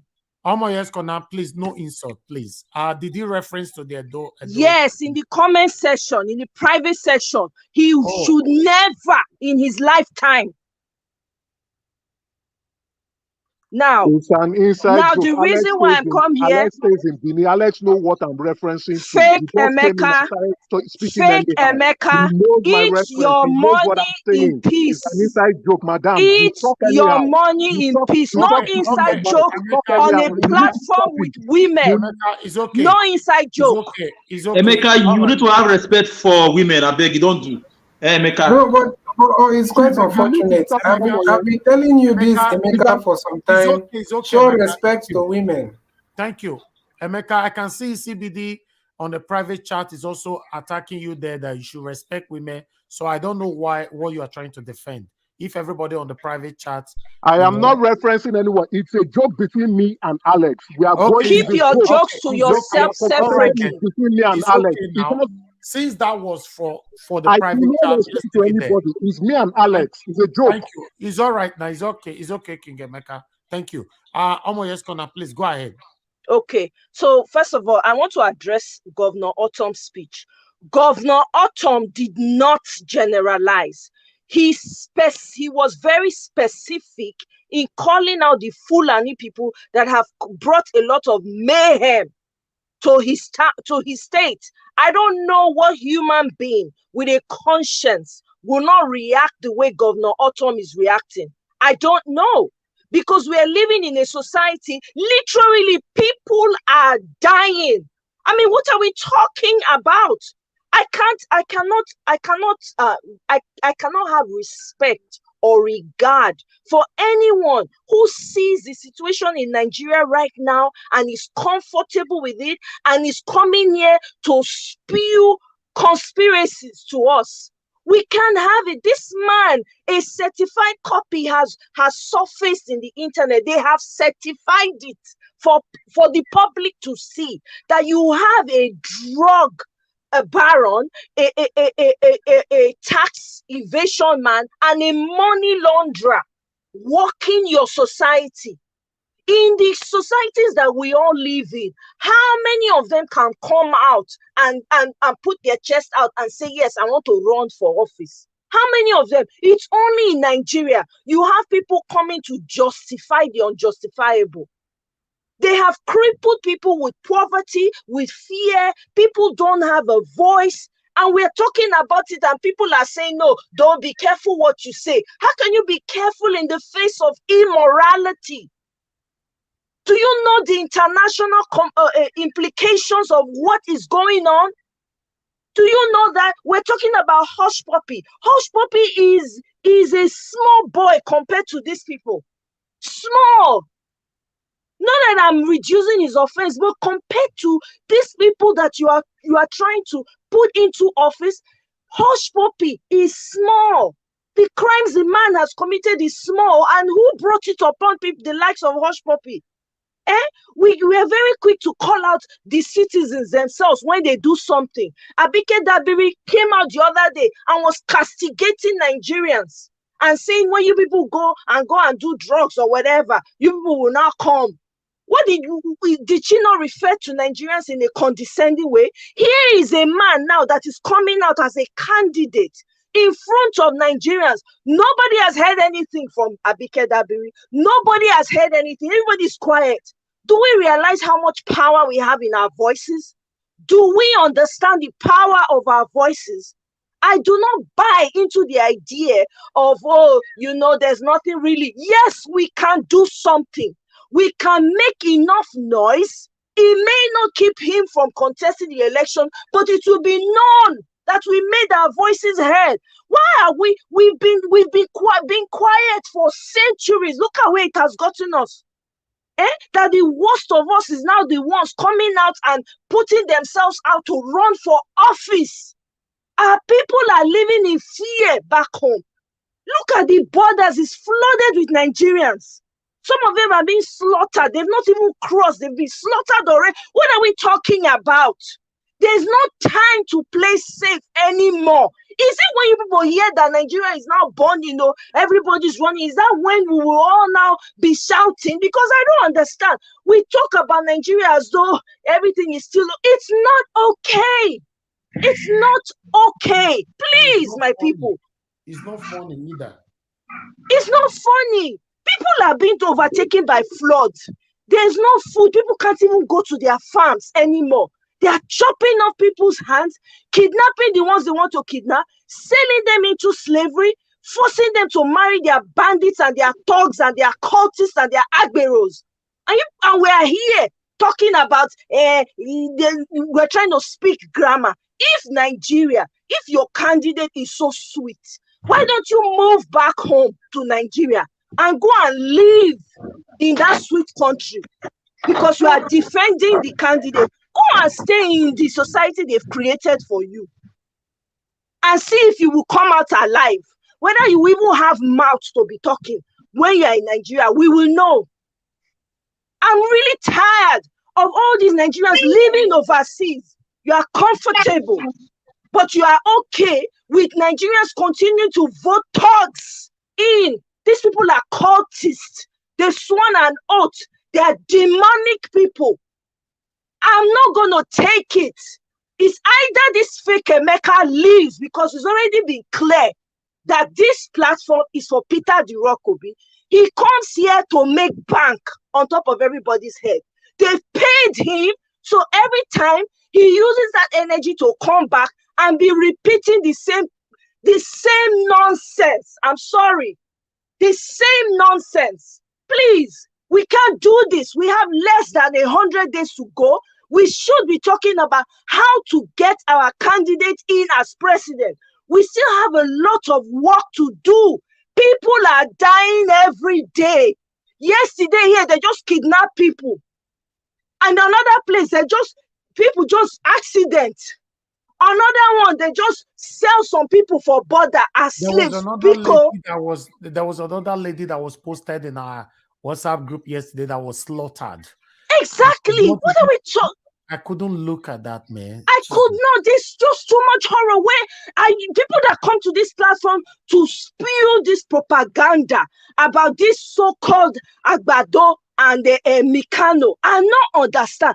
If it is so sweet, what are you doing in the Western world? Why don't you go back home and be following them to be dancing and wearing and to be singing their praises? What are you doing in a foreign land using foreign Wi-Fi? Go to Nigeria, go to the Lagos that you so cherish. Go and meet your Agbado master and embrace him and enjoy. Because whether we like it or not, people are victims every freaking day. There's no time for gentility. I don't understand. We all have a voice. If we shout and press Agbado neck, people, enough, he will step down. What are we talking? Do we think that we don't have any power? Do we think we do not have any power as people? We need to start giving ourselves a tap on the back. Use your voice. Oh, wow. Who the hell is Agbado? Who the hell is Mikano? Not be blood they flow for their veins. Enough is enough. God forbid that another thug becomes president in Nigeria. God forbid that another Agberu with Agberos running around become your information minister, your aviation minister, because that's all they know how to do. Forget education. We think saying I play this thing be until it become dance for our hand.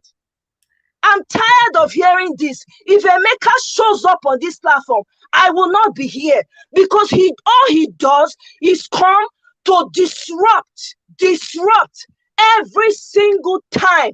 Who the hell is he? I yield. Yes, Connor, thank you very much for your passionate submission. It shows that the situation of Nigeria is not just only affecting you now, is dragging you out of your comfort position. And the pains of the innocent one that cannot actually speak for themselves, is affecting you heavily. Same here. That's why I'm grateful to God that I can use this platform, to pass or speak to the people. I'm grateful that I have the platform. Listen, I've said this before. If you are, which is your right, is your right. Nobody's taking your right away from you. If you are for other candidates, okay, don't come here to talk about your candidate. Please. I've said it over and over because sometimes when I react, people say, oh, Nigeria was too the hot. Listen, I don't believe anybody hot past me for a year. You know, I've blocked so many people. I just want you to use your head. If you are here, you want to contribute to what is affecting us in Nigeria, you must be fair. You know, I don't want you to come here to trigger other people's emotions and speak against the people and speak in protective of the government. That is wrong. It's unacceptable on this platform. My stand is how in Nigeria will become a better place. A lot of us here, please, somebody mute yourself. Somebody unmuted themselves and is affecting me. Mr. Alex, stay mute. Thank you. A lot of us are privileged to live in abroad.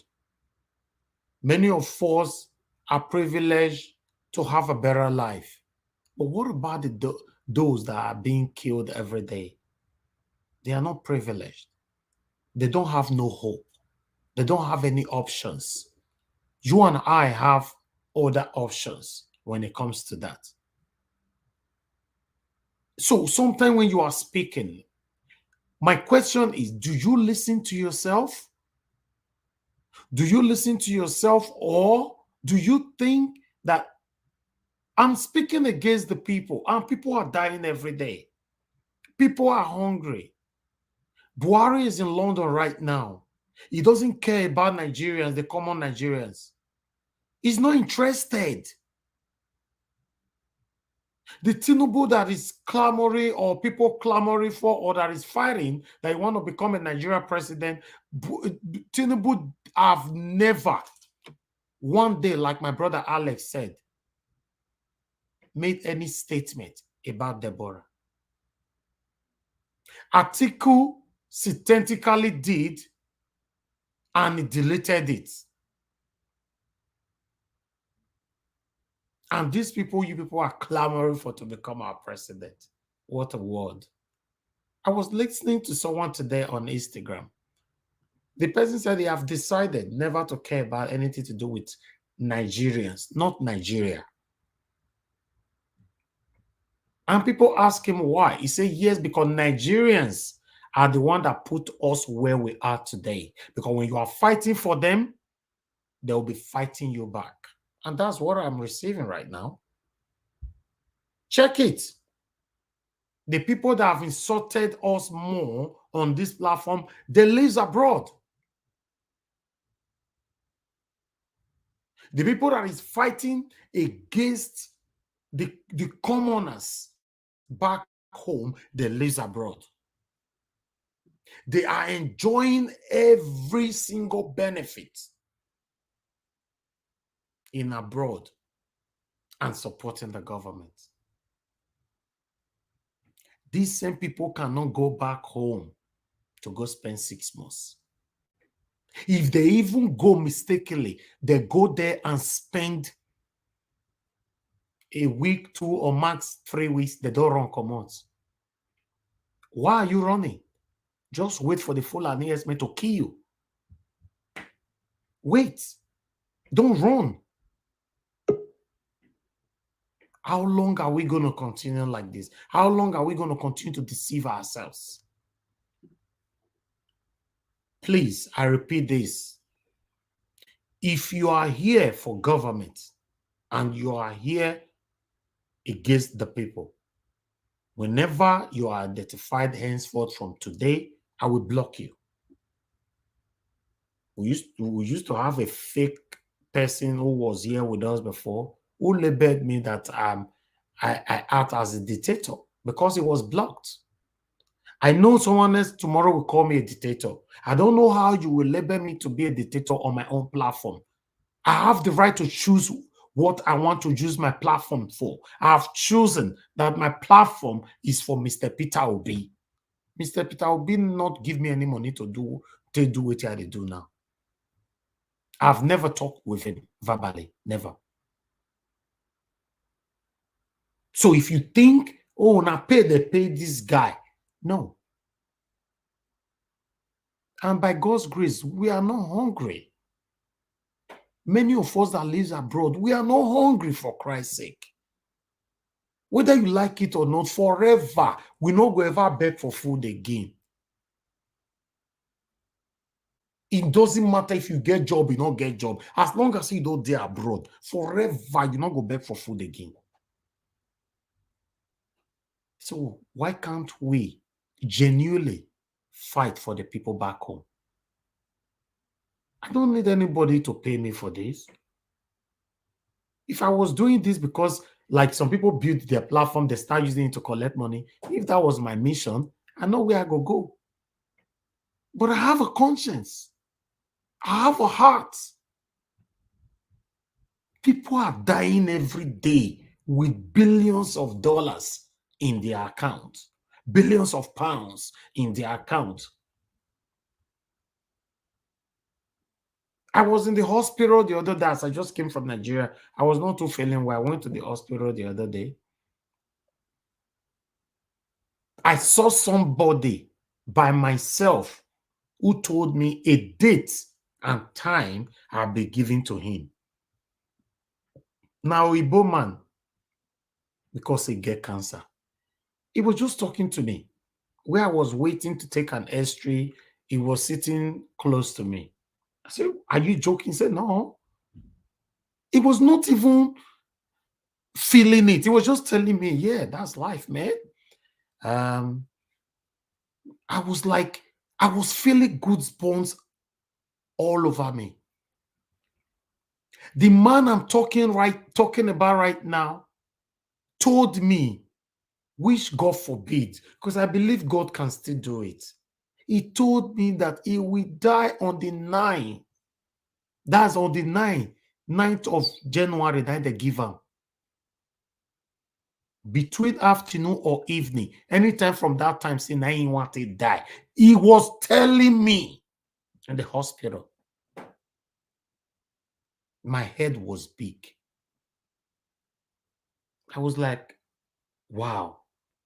He said, yeah, that's it. That's life. Everything is wasted, He was just talking with confidence. I got home. I shook my head. I said, God, please, you will die one day. But my question to you, what do you want to be remembered for? When you die, what do you want to be remembered for? What is that footprint that you are building today that people will remember you for? Is it a negative footprint or a positive footprint?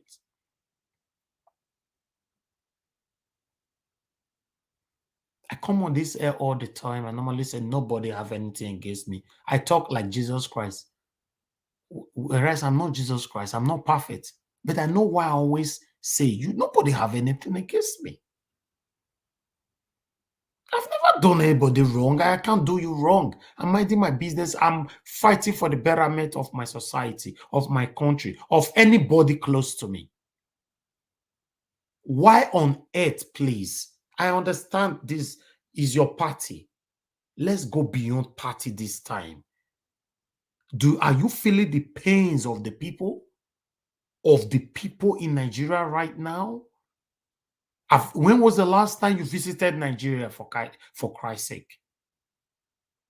I just returned from Nigeria after 1 year there. People are extremely suffering.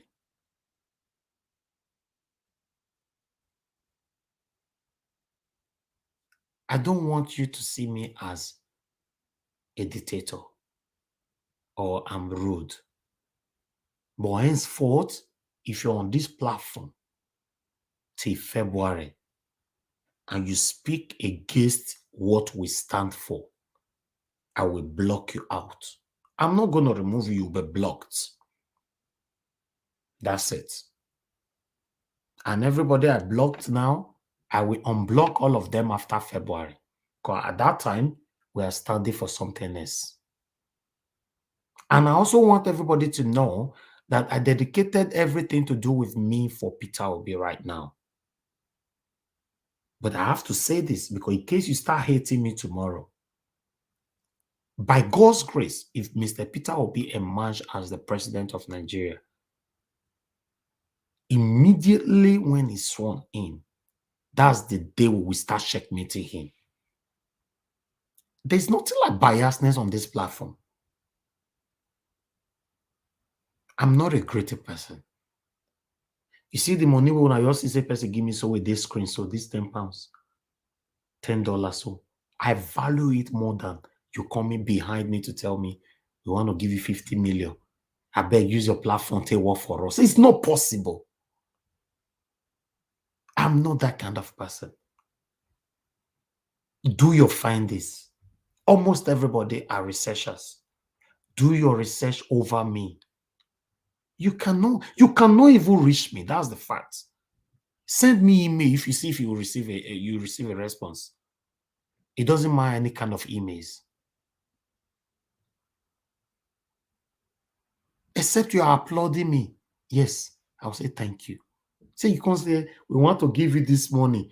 It's not possible. How okay, for example, now let's assume your satanic principal can offer me 200 million now. And the reason why I mentioned 200 million are big money, I went far. Let's say 1 billion. 1 billion naira. And money, because some people normally say there's some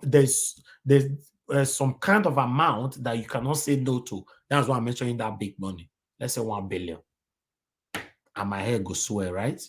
God, I don't fit turn this money that make I take her. Fine, I don't take her.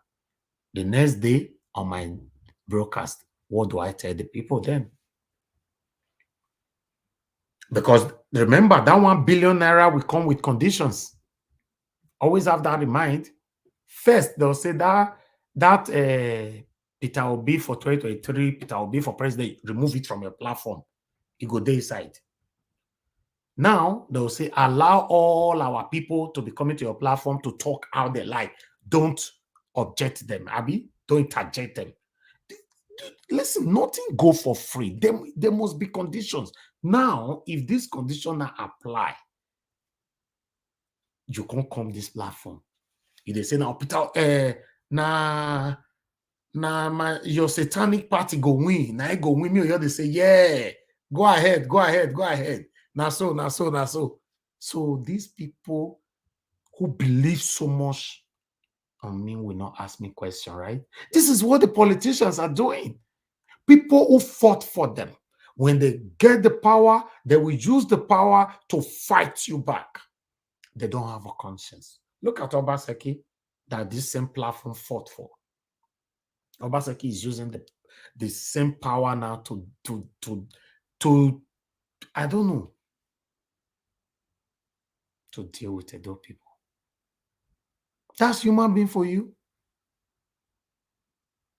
So I cannot be bought. None of my team can be bought. If you think you can go beyond me to bribe or give any kind of amount to my team, if I know, that's the day we part ways. Because my ideology, my vision, my mission, my destination, as long as you are working with me, that's the same thing you must follow here. I cannot say I am for Peter Obi. You say, no, you are working for me, you are for other candidates. It's not possible. These are the questions I will ask you before you can work here or before we can work together. And God bless me that everybody that we are working here, they are even more passionate than me for Mr. Peter Obi. Check Kashi, check Ima, check Lefties, check all my team. Please don't come here to talk about your candidate and don't come here to oppose what I want. It's just like you coming to my house, telling me how I will talk to my wife or how I will talk to my children. What's your business about that? Or telling me the kind of food I will eat today. That's what you are coming to do here. You are not welcome. If you are here to talk about your principal, don't come. It's the last warning, please. Thank you very much, my people. I appreciate every one of you. And God bless you now. Thank you, thank you, thank you. I guess everybody have contributed. I gave everybody time today. We are here for 6 hours. I just want everybody to understand that we are almost there. And we are very strong. We are very, very strong. APC and PDP never saw this coming. They are threatened. They are very, very threatened. They are working day and night to make sure this doesn't happen. It's already happening. The only thing I'll beg you guys right now is to help me, help yourself, help us to talk to people to go collect their PVC. Now beg, now with the beg. Tell them to go collect their PVC. If not, I don't know how it could be. Please. If it worth you buying mineral or coke or whatever for them to go collect their PVC, please do it. It's very, very important. I said it the other day, and I will say it again. Encourage people to go collect their PVC. Because a lot of people have registered for their PVC, but I bet you many of them will not go back again to go collect it. Thank you, my people. We are here 7 days a week. Tomorrow, 10 a.m. by email. The same tomorrow, we're going to be back here by 5 p.m. Nigeria time. Monday to Monday, we are here. 5 p.m. Monday to Thursday. Fridays, we are here 6 p.m. Saturday, 6 p.m. Sunday, 6 p.m. It's only Monday to Thursday, we are here 5 p.m. While Monday to Saturday, 10 a.m. in the morning, we are also here. We are here. Nobody's paying us for this. The people that is paying us for this is you. You. All of them already watch me, so now they pay us. People that is super sharing us. You see, this kind of money, if I use and buy water and I drink, it go enter my body, I go sleep where I go dream where. If satanic leaders or government or these parties give you money, you can never have peace with it. And they pay us, and we are very, very grateful for it. It doesn't matter whatever you give us as a super chat, we appreciate it. In fact, I'm supposed to be paying you guys, especially my panelists, because they are here every day to educate us. Thank you, my people. I appreciate you all. Have a good night, everyone. And bye for now.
Africa never. We rather win it and keep it for good. Nigeria is now or never. You rather love it or lose it forever. Nigeria is now or never. We rather love it and keep it for good. Freedom is now or never. We either win it or lose it forever. Freedom is now or never. We rather win it and keep it for good. Let me hear you. See that? Jai Kama. See that? Jai Kama. See that?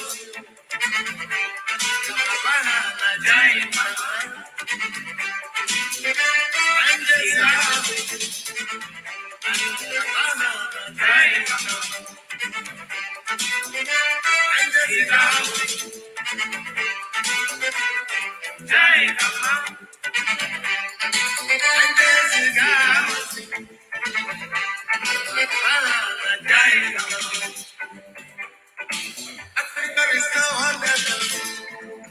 You rather win it or lose it forever. Africa is now or never. We rather win it and keep it for good. Nigeria is now or never. You rather love it or leave it forever.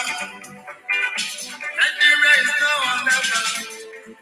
We rather love it and keep it for good. Freedom is now or never. We either win it or lose it forever. Freedom is now or never. We rather win it and keep it for good. And there's a gap. Yakamawana Najai Kama. And there's a gap. And there's a Najai Kama. See now.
To work for us, for Nigeria.